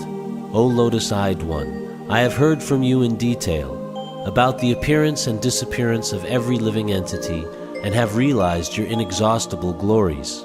O greatest of all personalities, O supreme form, though I see you here before me in your actual position as you have described yourself, I wish to see how you have entered into this cosmic manifestation. I want to see that form of yours. If you think that I am able to behold your cosmic form, O my Lord, O Master of all mystic power, then kindly show me that unlimited universal self. The Supreme Personality of Godhead said, My dear Arjuna, O son of Pritha, see now my opulences, hundreds of thousands of varied divine and multicolored forms. O best of the Bharatas, see here the different manifestations of Adityas, Vasus, Rudras, Ashvini Kumars, and all the other demigods. Behold the many wonderful things which no one has ever seen or heard of before. O Arjuna, whatever you wish to see, behold at once in this body of mine. This universal form can show you whatever you now desire to see and whatever you may want to see in the future. Everything moving and non-moving is here completely in one place. But you cannot see me with your present eyes. Therefore I give you divine eyes. Behold my mystic opulence. Sanjaya said, O king, having spoken thus, the Supreme Lord of all mystic power, the personality of Godhead, displayed his universal form to Arjuna. Arjuna saw in that universal form unlimited mouths, unlimited eyes, unlimited wonderful visions. The form was decorated with many celestial ornaments and bore many divine upraised weapons. He wore celestial garlands and garments, and many divine scents were smeared all over his body. All was wondrous, brilliant, unlimited, all expanding. If hundreds of thousands of suns were to rise at once into the sky, their radiance might resemble the effulgence of the Supreme Person in that universal form. At that time, Arjuna could see in the universal form of the Lord the unlimited expansions of the universe situated in one place, although divided into many, many thousands. Then, bewildered and astonished, his hair standing on end, Arjuna bowed his head to offer obeisances, and with folded hands began to pray to the Supreme Lord. Arjuna said, My dear Lord Krishna, I see assembled in your body all the demigods and various other living entities. I see Brahma sitting on the lotus flower, as well as Lord Shiva and all the sages and divine serpents. O Lord of the universe, O universal form, I see in your body many, many arms, bellies, mouths, and eyes, expanded everywhere without limit. I see in you no end, no middle, and no beginning. Your form is difficult to see because of its glaring effulgence, spreading on all sides like blazing fire or the immeasurable radiance of the sun. Yet I see this glowing form everywhere, adorned with various crowns, clubs, and discs. You are the supreme primal objective. You are the ultimate resting place of all this universe. You are inexhaustible, and you are the oldest. You are the maintainer of the eternal religion, the personality of Godhead. This is my opinion. You are without origin, middle, or end. Your glory is unlimited. You have numberless arms, and the sun and moon are your eyes. I see you with blazing fire coming forth from your mouth. burning this entire universe by your own radiance. Although you are one, you spread throughout the sky and the planets and all space between. O Great One, seeing this wondrous and terrible form, all the planetary systems are perturbed. All the hosts of demigods are surrendering before you and entering into you. Some of them, very much afraid, are offering prayers with folded hands. Hosts of great sages and perfected beings crying, "All peace," are praying to you by singing the Vedic hymns. All the various manifestations of Lord Shiva, the Adityas, the Vasus, the Sadyas, the Vishvadevas, the two Ashvis, the Maruts, the Forefathers, the Gandharvas, the Yakshas, the Asuras, and the perfected demigods are beholding you in wonder. O mighty armed one, all the planets with their demigods are disturbed at seeing your great form with its many faces, eyes, arms, thighs, legs, and bellies, and your many terrible teeth. As they are disturbed, so am I. O all-pervading Vishnu, seeing you with your many radiant colors touching the sky, your gaping mouths, and your great glowing eyes, my mind is perturbed by fear. I can no longer maintain my steadiness or equilibrium of mind. O Lord of Lords, O refuge of the worlds, please be gracious to me. I cannot keep my balance seeing your blazing death-like faces and awful teeth. In all directions I am bewildered. All the sons of Dhritarashtra, along with their allied kings, and Bhishma, Drona, Karna, and our chief soldiers also, are all rushing into your fearful mouths, and some I see trapped with heads smashed between your teeth. As the many waves of the river flow into the ocean, so do all these great warriors enter, blazing into your mouths. I see all people rushing full speed into your mouths, as moths dash to destruction in a blazing fire.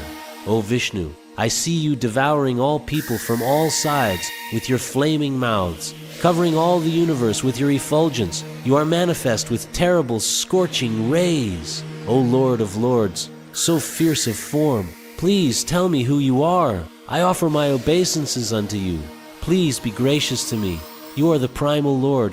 I want to know about you, for I do not know what your mission is. The Supreme Personality of Godhead said, "Time I am, the great destroyer of the worlds, and I have come here to destroy all people, with the exception of you, the Pandavas. All the soldiers here on both sides will be slain.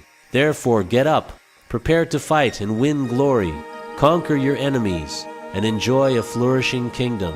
They are already put to death by my arrangement, and you, O Savyasachi, can be but an instrument in the fight. Drona, Bhishma, Jayadratha, Karna, and the other great warriors have already been destroyed by me. Therefore kill them and do not be disturbed. Simply fight, and you will vanquish your enemies in battle." Sanjaya said to Dhritarashtra, "O king, after hearing these words from the Supreme Personality of Godhead, the trembling Arjuna offered obeisances with folded hands again and again. He fearfully spoke to Lord Krishna in a faltering voice as follows. Arjuna said, "O master of the senses, the world becomes joyful upon hearing your name, and thus everyone becomes attached to you. Although the perfected beings offer you their respectful homage, the demons are afraid, and they flee here and there. All this is rightly done. O Great One, greater even than Brahma, you are the original creator. Why then should they not offer their respectful obeisances unto you? O Limitless One, God of gods, refuge of the universe, you are the invincible source, the cause of all causes, transcendental to this material manifestation. You are the original personality of Godhead, the oldest, the ultimate sanctuary of this manifested cosmic world. You are the knower of everything, and you are all that is knowable. You are the supreme refuge, above the material modes. O limitless form, this whole cosmic manifestation is pervaded by you. You are the air, and you are the supreme controller. You are fire, you are water, and you are the moon. You are Brahma, the first living creature, and you are the great-grandfather. I therefore offer my respectful obeisances unto you 1,000 times, and again, and yet again. Obeisances to you from the front, from behind, and from all sides. O unbounded power, you are the master of limitless might. You are all-pervading, and thus you are everything. Thinking of you as my friend, I have rashly addressed you, O Krishna, O Yadava, O my friend, not knowing your glories. Please forgive whatever I may have done in madness or in love. I have dishonored you many times, jesting as we relaxed, lay on the same bed, or sat or ate together, sometimes alone and sometimes in front of many friends. O infallible one, please excuse me for all those offenses. You are the Father of this complete cosmic manifestation, of the moving and the non-moving. You are its worshipable chief, the supreme spiritual master. No one is equal to you, nor can anyone be one with you. How then could there be anyone greater than you within the three worlds, O Lord of immeasurable power? You are the Supreme Lord, to be worshipped by every living being. Thus I fall down to offer you my respectful obeisances and ask your mercy. As a father tolerates the impudence of his son, or a friend tolerates the impertinence of a friend, or a wife tolerates the familiarity of her partner, please tolerate the wrongs I may have done you. After seeing this universal form, which I have never seen before, I am gladdened, but at the same time my mind is disturbed with fear. Therefore, please bestow your grace upon me and reveal again your form as the personality of Godhead, O Lord of Lords, O abode of the universe. O universal form, O thousand-armed Lord, I wish to see you in your four-armed form, with helmeted head, and with club, wheel, conch, and lotus flower in your hands. I long to see you in that form. The Supreme Personality of Godhead said, My dear Arjuna, happily have I shown you by my internal potency this supreme universal form within the material world. No one before you has ever seen this primal form, unlimited and full of glaring effulgence. O best of the Kuru warriors, no one before you has ever seen this universal form of mine, for neither by studying the Vedas, nor by performing sacrifices, nor by charity, nor by pious activities, nor by severe penances, can I be seen in this form in the material world. You have been perturbed and bewildered by seeing this horrible feature of mine. Now let it be finished. My devotee, be free again from all disturbances. With a peaceful mind, you can now see the form you desire. Sanjaya said to Dhritarashtra, the Supreme Personality of Godhead, Krishna, having spoken thus to Arjuna, displayed his real four-armed form, and at last showed his two-armed form, thus encouraging the fearful Arjuna. When Arjuna saw Krishna in his original form, he said, O Janardana, seeing this human-like form so very beautiful, I am now composed in mind, and I am restored to my original nature. The Supreme Personality of Godhead said, My dear Arjuna, this form of mine you are now seeing is very difficult to behold. Even the demigods are ever seeking the opportunity to see this form which is so dear. The form you are seeing with your transcendental eyes cannot be understood simply by studying the Vedas, nor by undergoing serious penances, nor by charity, nor by worship. It is not by these means that one can see me as I am. My dear Arjuna, only by undivided devotional service can I be understood as I am, standing before you, and can thus be seen directly. Only in this way can you enter into the mysteries of my understanding. My dear Arjuna, he who engages in my pure devotional service, free from the contaminations of fruitive activities and mental speculation, he who works for me, who makes me the supreme goal of his life, and who is friendly to every living being, he certainly comes to me.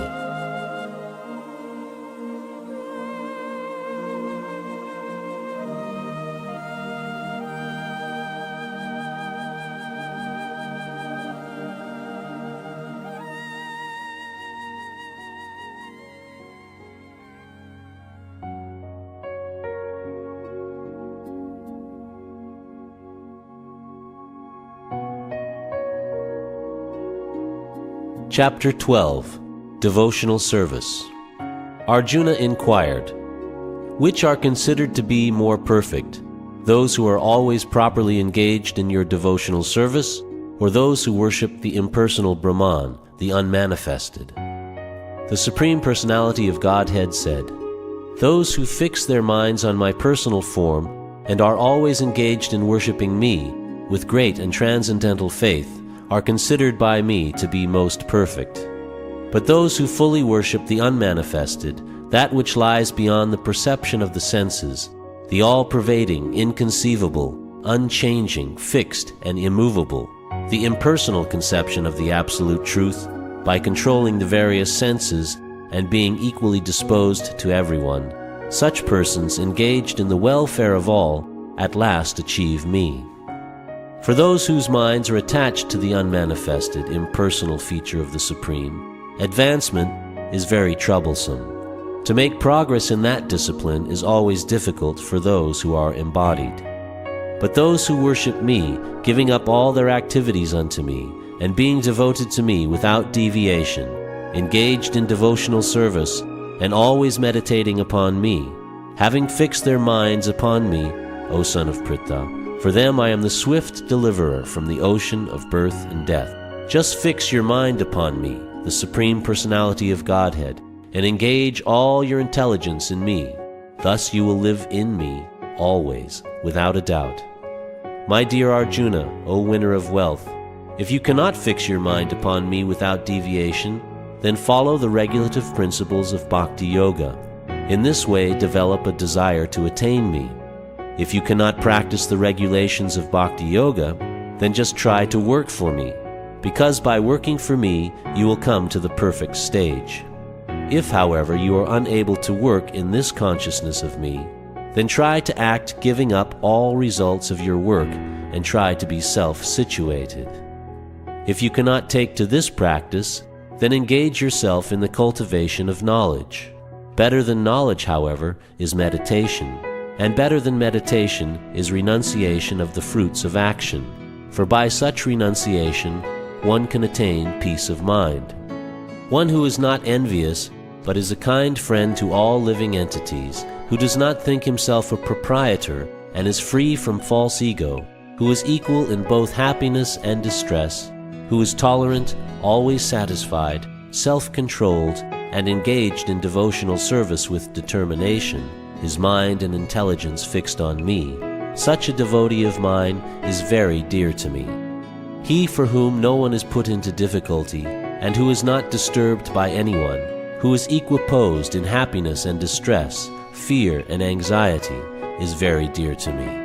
My devotee who is not dependent on the ordinary course of activities, who is pure, expert, without cares, free from all pain, and not striving for some result, is very dear to me. One who neither rejoices nor grieves, who neither laments nor desires, and who renounces both auspicious and inauspicious things, such a devotee is very dear to me. One who is equal to friends and enemies, who is equipoised in honor and dishonor, heat and cold, happiness and distress, fame and infamy, who is always free from contaminating association, always silent and satisfied with anything, who doesn't care for any residence, who is fixed in knowledge, and who is engaged in devotional service, such a person is very dear to me. Those who follow this imperishable path of devotional service and who completely engage themselves with faith, making me the supreme goal, are very, very dear to me.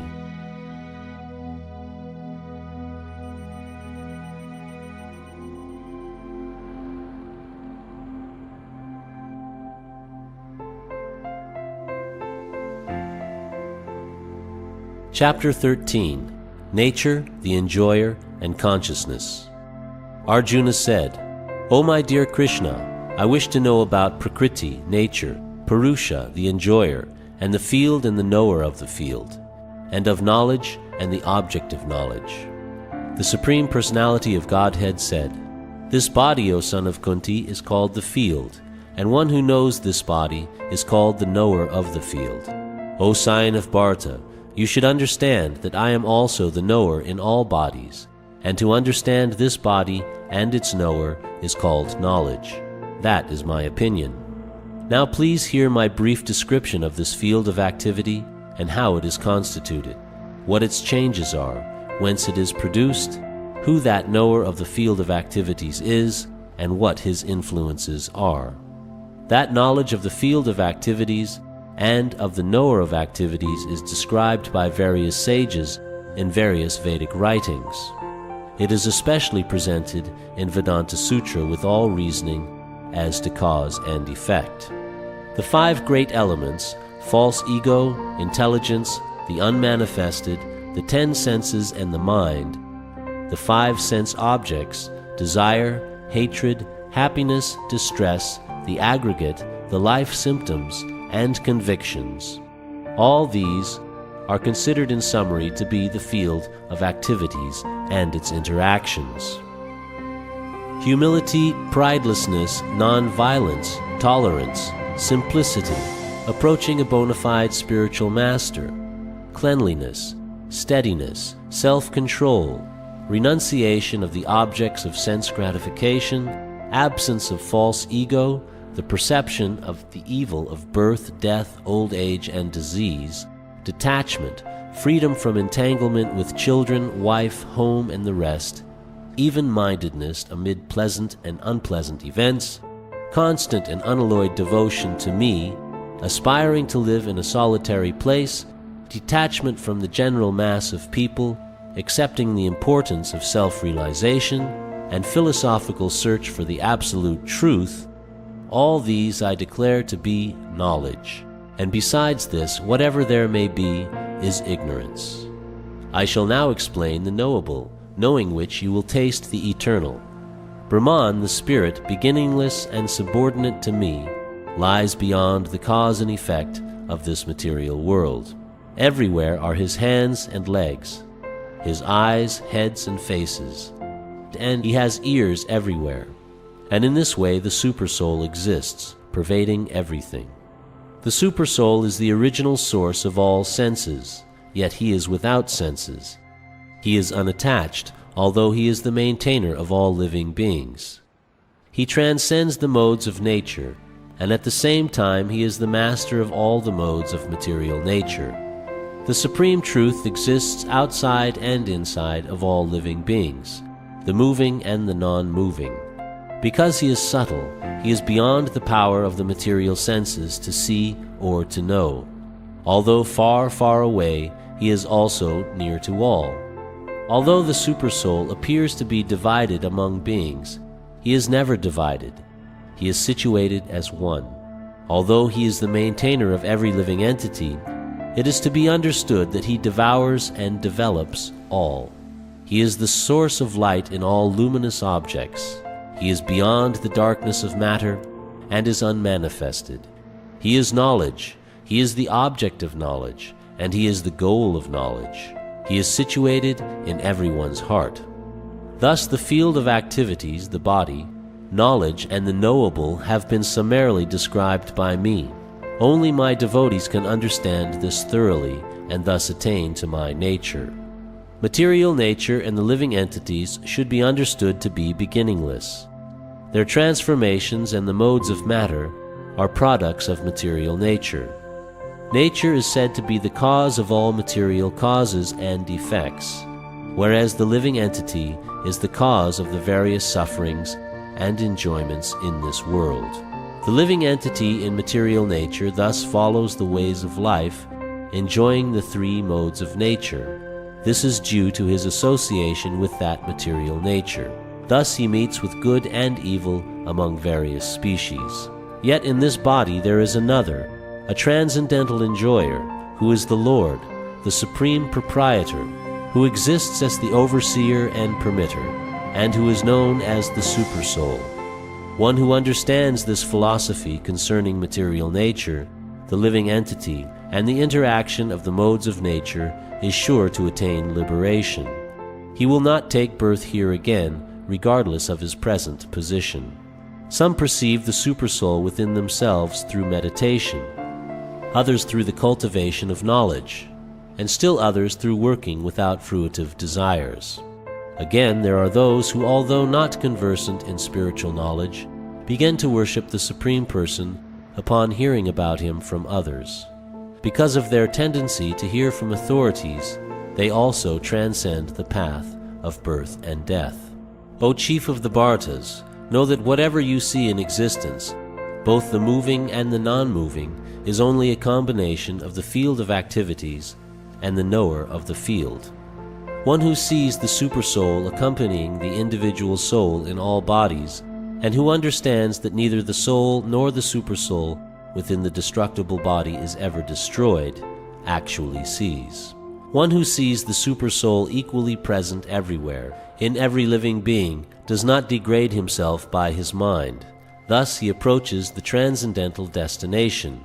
One who can see that all activities are performed by the body, which is created of material nature, and sees that the self does nothing, actually sees. When a sensible man ceases to see different identities due to different material bodies, and he sees how beings are expanded everywhere, he attains to the Brahman conception. Those with the vision of eternity can see that the imperishable soul is transcendental, eternal, and beyond the modes of nature. Despite contact with the material body, O Arjuna, the soul neither does anything nor is entangled. The sky, due to its subtle nature, does not mix with anything, although it is all-pervading. Similarly, the soul situated in Brahman vision does not mix with the body, though situated in that body. O son of Bharata, as the sun alone illuminates all this universe, so does the living entity, one within the body, illuminate the entire body by consciousness. Those who see with eyes of knowledge the difference between the body and the knower of the body, and can also understand the process of liberation from bondage in material nature, attain to the supreme goal.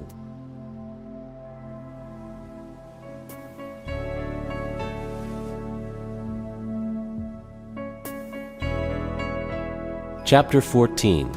The Three Modes of Material Nature. The Supreme Personality of Godhead said, "Again I shall declare to you this supreme wisdom, the best of all knowledge, knowing which all the sages have attained the supreme perfection. By becoming fixed in this knowledge, one can attain to the transcendental nature like my own. Thus established, one is not born at the time of creation or disturbed at the time of dissolution. The total material substance called Brahman is the source of birth, and it is that Brahman that I impregnate, making possible the births of all living beings, O son of Bharata. It should be understood that all species of life, O son of Kunti, are made possible by birth in this material nature, and that I am the seed-giving father. Material nature consists of three modes: goodness, passion, and ignorance. When the eternal living entity comes in contact with nature, O mighty armed Arjuna, he becomes conditioned by these modes. O sinless one, the mode of goodness, being purer than the others, is illuminating, and it frees one from all sinful reactions. Those situated in that mode become conditioned by a sense of happiness and knowledge. The mode of passion is born of unlimited desires and longings, O son of Kunti, and because of this the embodied living entity is bound to material fruitive actions. O son of Bharata, know that the mode of darkness, born of ignorance, is the delusion of all embodied living entities. The results of this mode are madness, indolence, and sleep, which bind the conditioned soul. O son of Bharata, the mode of goodness conditions one to happiness, passion conditions one to fruitive action, and ignorance, covering one's knowledge, binds one to madness. Sometimes the mode of goodness becomes prominent, defeating the modes of passion and ignorance, O son of Bharata. Sometimes the mode of passion defeats goodness and ignorance, and at other times ignorance defeats goodness and passion. In this way there is always competition for supremacy. The manifestations of the mode of goodness can be experienced when all the gates of the body are illuminated by knowledge. O chief of the Bharatas, when there is an increase in the mode of passion, the symptoms of great attachment, fruitive activity, intense endeavor, and uncontrollable desire and hankering develop. When there is an increase in the mode of ignorance, O son of Kuru, darkness, inertia, madness, and illusion are manifested. When one dies in the mode of goodness, he attains to the pure higher planets of the great sages.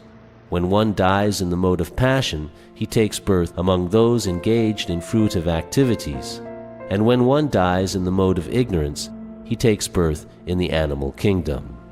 The result of pious action is pure, and is said to be in the mode of goodness, but action done in the mode of passion results in misery, and action performed in the mode of ignorance results in foolishness. From the mode of goodness, real knowledge develops. From the mode of passion, greed develops, and from the mode of ignorance develops foolishness, madness, and illusion. Those situated in the mode of goodness gradually go upward to the higher planets. Those in the mode of passion live on the earthly planets, and those in the abominable mode of ignorance go down to the hellish worlds. When one properly sees that in all activities no other performer is at work than these modes of nature, and he knows the Supreme Lord, who is transcendental to all these modes, he attains my spiritual nature. When the embodied being is able to transcend these three modes associated with the material body, he can become free from birth, death, old age, and their distresses, and can enjoy nectar even in this life. Arjuna inquired, "O my dear Lord, by which symptoms is one known who is transcendental to these three modes? What is his behavior, and how does he transcend the modes of nature?" The Supreme Personality of Godhead said, "O son of Pandu, he who does not hate illumination, attachment and delusion when they are present, or long for them when they disappear, who is unwavering and undisturbed through all these reactions of the material qualities, remaining neutral and transcendental, knowing that the modes alone are active, who is situated in the self and regards alike happiness and distress, who looks upon a lump of earth, a stone, and a piece of gold with an equal eye, who is equal toward the desirable and the undesirable, who is steady, situated equally well in praise and blame, honor and dishonor, who treats alike both friend and enemy, and who has renounced all material activities. Such a person is said to have transcended the modes of nature." One who engages in full devotional service, unfailing in all circumstances, at once transcends the modes of material nature, and thus comes to the level of Brahman. And I am the basis of the impersonal Brahman, which is immortal, imperishable, and eternal, and is the constitutional position of ultimate happiness.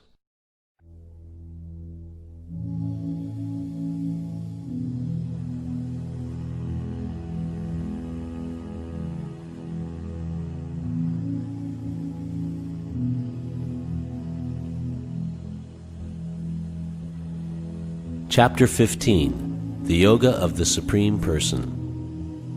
The Supreme Personality of Godhead said, "It is said that there is an imperishable banyan tree that has its roots upward and its branches down, and whose leaves are the Vedic hymns. One who knows this tree is the knower of the Vedas. The branches of this tree extend downward and upward, nourished by the three modes of material nature. The twigs are the objects of the senses. This tree also has roots going down, and these are bound to the fruitive actions of human society. The real form of this tree cannot be perceived in this world. No one can understand where it ends, where it begins, or where its foundation is. But with determination one must cut down this strongly rooted tree with the weapon of detachment. Thereafter one must seek that place from which, having gone, one never returns, and there surrender to that Supreme Personality of Godhead, from whom everything began, and from whom everything has extended since time immemorial. Those who are free from false prestige, illusion, and false association, who understand the eternal, who are done with material lust, who are freed from the dualities of happiness and distress, and who, unbewildered, know how to surrender unto the Supreme Person, attain to that eternal kingdom. That supreme abode of mine is not illumined by the sun or moon, nor by fire or electricity. Those who reach it never return to this material world.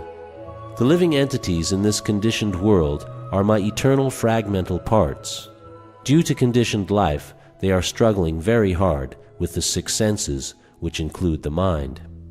The living entity in the material world carries his different conceptions of life from one body to another, as the air carries aromas. Thus he takes one kind of body and again quits it to take another.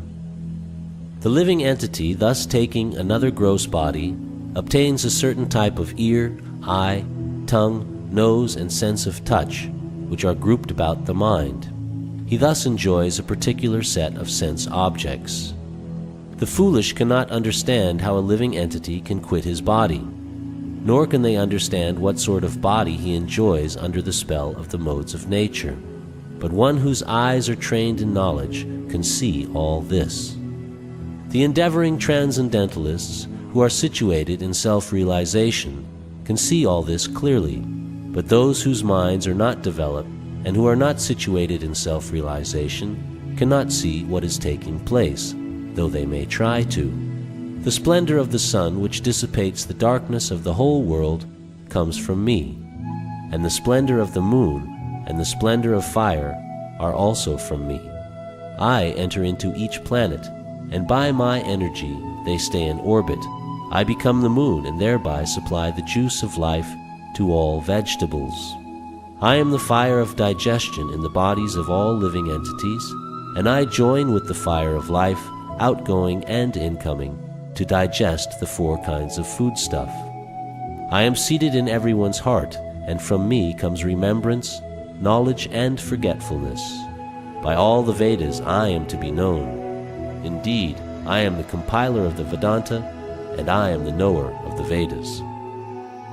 There are two classes of beings, the fallible and the infallible. In the material world, every living entity is fallible, and in the spiritual world, every living entity is called infallible. Besides these two, there is the greatest living personality, the Supreme Soul, the imperishable Lord Himself, who has entered the three worlds and is maintaining them.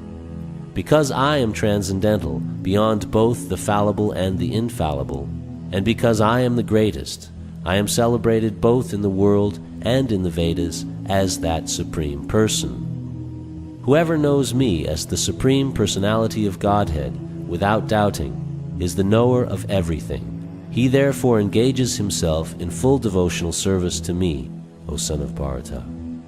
This is the most confidential part of the Vedic scriptures, O sinless one, and it is disclosed now by me.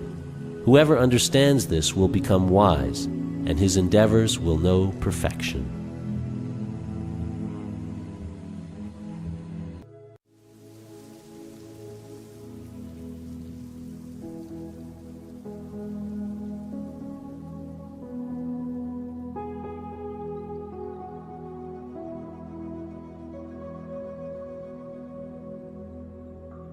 Chapter 16, The Divine and Demoniac Natures. The Supreme Personality of Godhead said, fearlessness, purification of one's existence, cultivation of spiritual knowledge, charity, self-control, performance of sacrifice, study of the Vedas, austerity, simplicity, non-violence, truthfulness, freedom from anger, renunciation, tranquility, aversion to fault-finding, compassion for all living entities, freedom from covetousness, gentleness, modesty, steady determination, vigor, forgiveness, fortitude, cleanliness, and freedom from envy and the passion for honor. These transcendental qualities, O son of Bharata, belong to godly men endowed with divine nature. Pride, arrogance, conceit, anger, harshness, and ignorance, these qualities belong to those of demoniac nature, O son of Pritha. The transcendental qualities are conducive to liberation, whereas the demoniac qualities make for bondage. Do not worry, O son of Pandu, for you are born with the divine qualities. O son of Pritha, in this world there are two kinds of created beings. One is called the divine and the other demoniac. I have already explained to you at length the divine qualities. Now hear from me of the demoniac. Those who are demoniac do not know what is to be done and what is not to be done. Neither cleanliness nor proper behavior nor truth is found in them. They say that this world is unreal, with no foundation, no God in control. They say it is produced of sex desire and has no cause other than lust. Following such conclusions, the demoniac who are lost to themselves and who have no intelligence engage in the unbeneficial, horrible works meant to destroy the world. Taking shelter of insatiable lust and absorbed in the conceit of pride and false prestige, the demoniac thus illusioned are always sworn to unclean work, attracted by the impermanent. They believe that to gratify the senses is the prime necessity of human civilization. Thus, until the end of life, their anxiety is immeasurable. Bound by a network of hundreds of thousands of desires and absorbed in lust and anger, they secure money by illegal means for sense gratification. The demoniac person thinks, "So much wealth do I have today, and I will gain more according to my schemes. So much is mine now, and it will increase in the future, more and more. He is my enemy, and I have killed him, and my other enemies will also be killed. I am the Lord of everything. I am the enjoyer. I am perfect, powerful, and happy. I am the richest man, surrounded by aristocratic relatives. There is none so powerful and happy as I am. I shall perform sacrifices.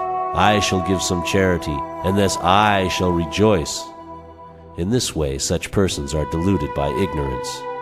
Thus perplexed by various anxieties and bound by a network of illusions, they become too strongly attached to sense enjoyment and fall down into hell. Self-complacent and always impudent, deluded by wealth and false prestige, they sometimes proudly perform sacrifices in name only, without following any rules or regulations. Bewildered by false ego, strength, pride, lust, and anger, the demons become envious of the Supreme Personality of Godhead, who is situated in their own bodies and in the bodies of others, and blaspheme against the real religion. Those who are envious and mischievous, who are the lowest among men, I perpetually cast into the ocean of material existence, into various demoniac species of life. Attaining repeated birth amongst the species of demoniac life, O son of Kunti, such persons can never approach me. Gradually they sink down to the most abominable type of existence. There are 3 gates leading to this hell: lust, anger, and greed. Every sane man should give these up, for they lead to the degradation of the soul. The man who has escaped these 3 gates of hell, O son of Kunti, performs acts conducive to self-realization, and thus gradually attains the supreme destination. He who discards scriptural injunctions and acts according to his own whims attains neither perfection, nor happiness, nor the supreme destination. One should therefore understand what is duty and what is not duty by the regulations of the scriptures. Knowing such rules and regulations, one should act so that he may gradually be elevated.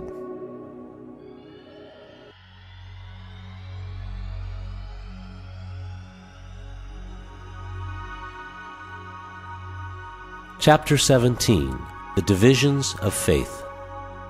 Arjuna inquired, "O Krishna, what is the situation of those who do not follow the principles of Scripture, but worship according to their own imagination? Are they in goodness, in passion, or in ignorance?" The Supreme Personality of Godhead said, "According to the modes of nature acquired by the embodied soul, one's faith can be of 3 kinds: in goodness, in passion, or in ignorance. Now hear about these. O son of Bharata, according to one's existence under the various modes of nature, one evolves a particular kind of faith. The living being is said to be of a particular faith according to the modes he has acquired. Men in the mode of goodness worship the demigods. Those in the mode of passion worship the demons. And those in the mode of ignorance worship ghosts and spirits. Those who undergo severe austerities and penances not recommended in the scriptures, performing them out of pride and egoism, who are impelled by lust and attachment, who are foolish and who torture the material elements of the body, as well as the supersoul dwelling within, are to be known as demons. Even the food each person prefers is of three kinds, according to the three modes of material nature. The same is true of sacrifices, austerities, and charity. Now hear of the distinctions between them. Foods dear to those in the mode of goodness increase the duration of life, purify one's existence, and give strength, health, happiness, and satisfaction. Such foods are juicy, fatty, wholesome, and pleasing to the heart. Foods that are too bitter, too sour, salty, hot, pungent, dry, and burning are dear to those in the mode of passion. Such foods cause distress, misery, and disease. Food prepared more than 3 hours before being eaten, food that is tasteless, decomposed and putrid, and food consisting of remnants and untouchable things is dear to those in the mode of darkness. Of sacrifices, the sacrifice performed according to the directions of Scripture, as a matter of duty, by those who desire no reward, is of the nature of goodness. But the sacrifice performed for some material benefit, or for the sake of pride, O chief of the Bharatas, you should know to be in the mode of passion. Any sacrifice performed without regard for the directions of Scripture, without distribution of prasadam, spiritual food, without chanting of Vedic hymns and remunerations to the priests, and without faith, is considered to be in the mode of ignorance. Austerity of the body consists in worship of the Supreme Lord, the Brahmanas, the spiritual master, and superiors like the father and mother, and in cleanliness, simplicity, celibacy, and non-violence. Austerity of speech consists in speaking words that are truthful, pleasing, beneficial, and not agitating to others, and also in regularly reciting Vedic literature. And satisfaction, simplicity, gravity, self-control, and purification of one's existence are the austerities of the mind. This threefold austerity, performed with transcendental faith by men not expecting material benefits, but engaged only for the sake of the Supreme, is called austerity in goodness. Penance performed out of pride and for the sake of gaining respect, honor, and worship is said to be in the mode of passion. It is neither stable nor permanent. Penance performed out of foolishness, with self-torture, or to destroy or injure others, is said to be in the mode of ignorance. Charity given out of duty, without expectation of return, at the proper time and place, and to a worthy person, is considered to be in the mode of goodness. But charity performed with the expectation of some return, or with a desire for fruitive results, or in a grudging mood, is said to be charity in the mode of passion. And charity performed at an impure place, at an improper time, to unworthy persons, or without proper attention and respect, is said to be in the mode of ignorance. From the beginning of creation, the three words Om Tat Sat were used to indicate the supreme absolute truth.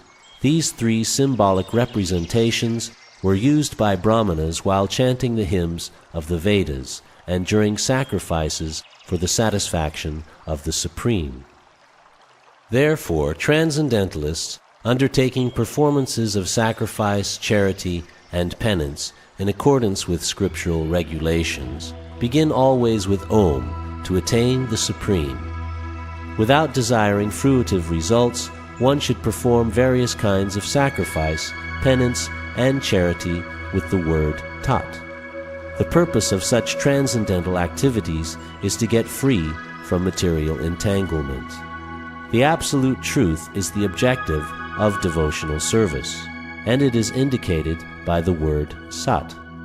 The performer of such sacrifice is also called Sat, as are all works of sacrifice, penance, and charity, which, true to the absolute nature, are performed to please the Supreme Person, O son of Pritha. Anything done as sacrifice, charity, or penance without faith in the Supreme, O son of Pritha, is impermanent.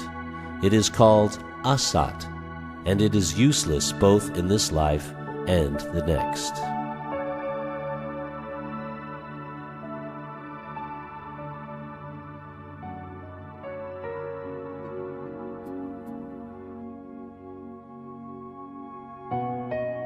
Chapter 18, Conclusion, The Perfection of Renunciation. Arjuna said, O mighty armed one, I wish to understand the purpose of renunciation, tyag, and of the renounced order of life, sannyas, O killer of the Keshi demon, master of the senses.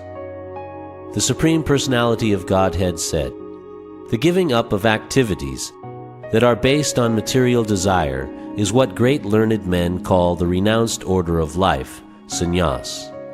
And giving up the results of all activities is what the wise call renunciation, tyag. Some learned men declare that all kinds of fruitive activities should be given up as faulty. Yet other sages maintain that acts of sacrifice, charity, and penance should never be abandoned. O best of the Bharatas, now hear my judgment about renunciation. O tiger among men, renunciation is declared in the scriptures to be of three kinds. Acts of sacrifice, charity, and penance are not to be given up. They must be performed. Indeed, sacrifice, charity, and penance purify even the great souls. All these activities should be performed without attachment or any expectation of result. They should be performed as a matter of duty, O son of Pritha. That is my final opinion. Prescribed duties should never be renounced. If one gives up his prescribed duties because of illusion, such renunciation is said to be in the mode of ignorance. Anyone who gives up prescribed duties as troublesome or out of fear of bodily discomfort is said to have renounced in the mode of passion. Such action never leads to the elevation of renunciation. O Arjuna, when one performs his prescribed duty only because it ought to be done, and renounces all material association and all attachment to the fruit, his renunciation is said to be in the mode of goodness. The intelligent renouncer, situated in the mode of goodness, neither hateful of inauspicious work nor attached to auspicious work, has no doubts about work. It is indeed impossible for an embodied being to give up all activities, but he who renounces the fruits of action is called one who has truly renounced. For one who is not renounced, the threefold fruits of action, desirable, undesirable, and mixed, accrue after death. But those who are in the renounced order of life have no such result to suffer or enjoy. O mighty armed Arjuna, according to the Vedanta, there are 5 causes for the accomplishment of all action. Now learn of these from me. The place of action, the body, the performer, the various senses, the many different kinds of endeavor, and ultimately the supersoul. These are the 5 factors of action. Whatever right or wrong action a man performs by body, mind, or speech is caused by these 5 factors. Therefore, one who thinks himself the only doer, not considering the 5 factors, is certainly not very intelligent and cannot see things as they are. One who is not motivated by false ego, whose intelligence is not entangled, though he kills men in this world, does not kill, nor is he bound by his actions. Knowledge, the object of knowledge, and the knower are the 3 factors that motivate action. The senses, the work, and the doer are the 3 constituents of action. According to the 3 different modes of material nature, there are 3 kinds of knowledge, action, and performer of action. Now hear of them from me. That knowledge by which one undivided spiritual nature is seen in all living entities, though they are divided into innumerable forms, you should understand to be in the mode of goodness. That knowledge by which one sees that in every different body there is a different type of living entity, you should understand to be in the mode of passion. And that knowledge by which one is attached to one kind of work as the all in all, without knowledge of the truth, and which is very meager, is said to be in the mode of darkness. That action which is regulated and which is performed without attachment, without love or hatred, and without desire for fruit of results, is said to be in the mode of goodness. But action performed with great effort by one seeking to gratify his desires, and enacted from a sense of false ego, is called action in the mode of passion. That action performed in illusion, in disregard of scriptural injunctions, and without concern for future bondage, or for violence or distress caused to others, is said to be in the mode of ignorance. One who performs his duty without association with the modes of material nature, without false ego, with great determination and enthusiasm, and without wavering in success or failure, is said to be a worker in the mode of goodness. The worker who is attached to work and the fruits of work, desiring to enjoy those fruits, and who is greedy, always envious, impure, and moved by joy and sorrow, is said to be in the mode of passion. The worker who is always engaged in work against the injunctions of the Scripture, who is materialistic, obstinate, cheating, and expert in insulting others, and who is lazy, always morose and procrastinating, is said to be a worker in the mode of ignorance. O winner of wealth, now please listen as I tell you in detail of the different kinds of understanding and determination according to the three modes of material nature. O son of Pritha, that understanding by which one knows what ought to be done and what ought not to be done, what is to be feared and what is not to be feared, what is binding and what is liberating, is in the mode of goodness. O son of Pritha, that understanding which cannot distinguish between religion and irreligion, between action that should be done and action that should not be done, is in the mode of passion. That understanding which considers irreligion to be religion and religion to be irreligion, under the spell of illusion and darkness, and strives always in the wrong direction, O Partha, is in the mode of ignorance.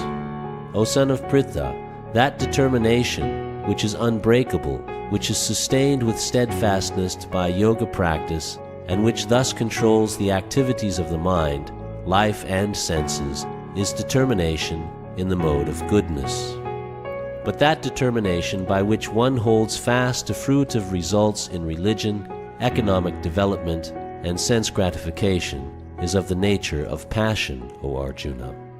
And that determination which cannot go beyond dreaming, fearfulness, lamentation, moroseness, and illusion, such unintelligent determination, O son of Pritha, is in the mode of darkness. O best of the Bharatas, now please hear from me about the three kinds of happiness by which the conditioned soul enjoys, and by which he sometimes comes to the end of all distress.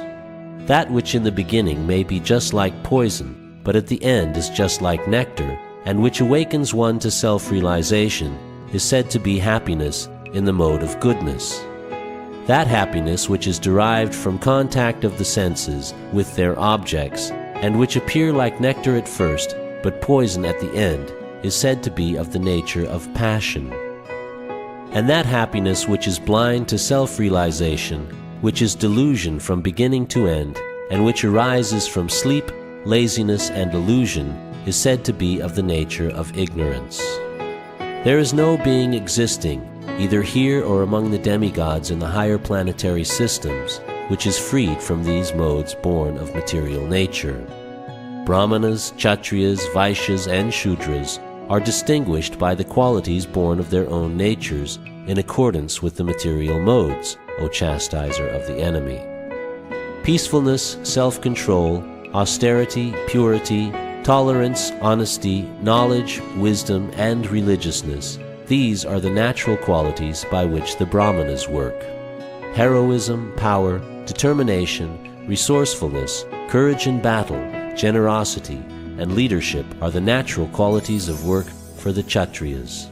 Farming, cow protection, and business are the natural work for the Vaishyas, and for the Shudras, there is labor and service to others. By following his qualities of work, every man can become perfect. Now please hear from me how this can be done. By worship of the Lord, who is the source of all beings, and who is all-pervading, a man can attain perfection through performing his own work. It is better to engage in one's own occupation, even though one may perform it imperfectly, than to accept another's occupation and perform it perfectly. Duties prescribed according to one's nature are never affected by sinful reactions. Every endeavor is covered by some fault, just as a fire is covered by smoke. Therefore, one should not give up the work born of his nature, O son of Kunti, even if such work is full of fault. One who is self-controlled and unattached, and who disregards all material enjoyments, can obtain, by practice of renunciation, the highest perfect stage of freedom from reaction. O son of Kunti, learn from me how one who has achieved this perfection can attain to the supreme perfectional stage, Brahman, the stage of highest knowledge, by acting in the way I shall now summarize. Being purified by his intelligence and controlling the mind with determination, giving up the objects of sense gratification, being freed from attachment and hatred, one who lives in a secluded place, who eats little, who controls his body, mind, and power of speech, who is always in trance, and who is detached, free from false ego, false strength, false pride, lust, anger, and acceptance of material things, free from false proprietorship, and peaceful, such a person is certainly elevated to the position of self-realization. One who is thus transcendentally situated at once realizes the Supreme Brahman and becomes fully joyful. He never laments or desires to have anything. He is equally disposed toward every living entity. In that state he attains pure devotional service unto me. One can understand me as I am, as the Supreme Personality of Godhead, only by devotional service. And when one is in full consciousness of me by such devotion, he can enter into the kingdom of God. Though engaged in all kinds of activities, my pure devotee, under my protection, reaches the eternal imperishable abode by my grace.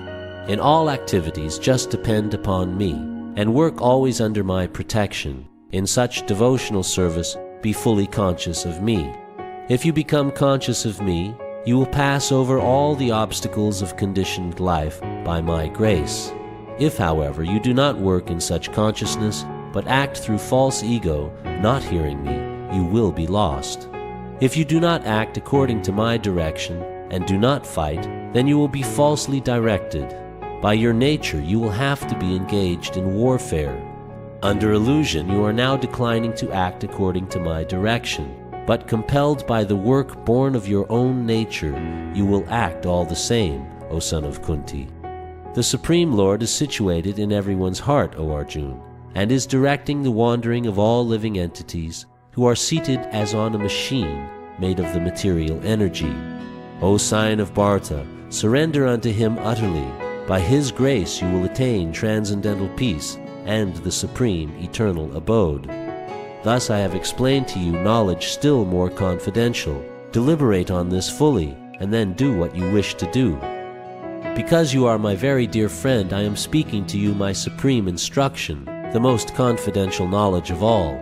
Hear this from me, for it is for your benefit.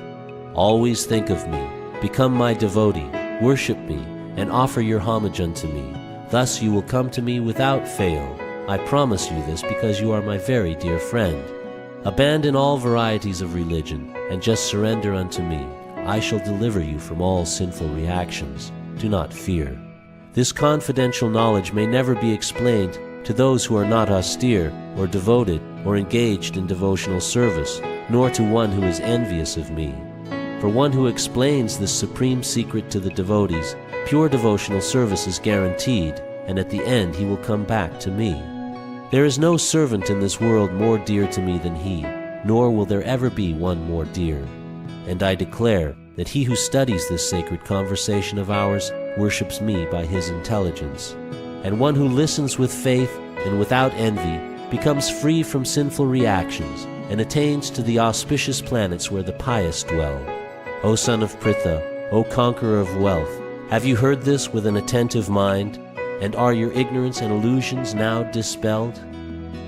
Arjuna said, My dear Krishna, O infallible one, my illusion is now gone. I have regained my memory by your mercy. I am now firm and free from doubt, and am prepared to act according to your instructions. Sanjaya said, Thus I have heard the conversation of two great souls, Krishna and Arjuna, and so wonderful is that message that my hair is standing on end. By the mercy of Vyasa, I have heard these most confidential talks directly from the master of all mysticism, Krishna, who is speaking personally to Arjuna. O king, as I repeatedly recall this wondrous and holy dialogue between Krishna and Arjuna, I take pleasure, being thrilled at every moment. O king, as I remember the wonderful form of Lord Krishna, I am struck with wonder more and more, and I rejoice again and again. Wherever there is Krishna, the master of all mystics, and wherever there is Arjuna, the supreme archer, there will also certainly be opulence, victory, extraordinary power, and morality. That is my opinion.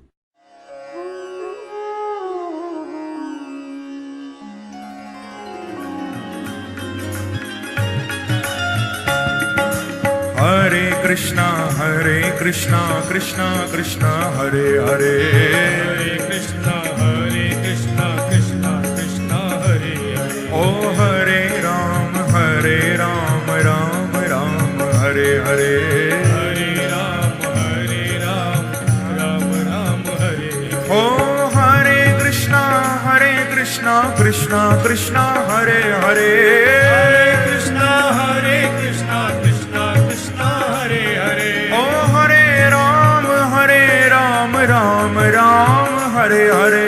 Hare Ram, Ram Ram, Hare Hare. Oh Hare Krishna, Krishna Krishna, Hare Hare. Hare Krishna, Krishna Krishna, Hare Hare. Oh Hare Ram, Ram Ram, Hare Hare. Hare Ram, Hari Bol.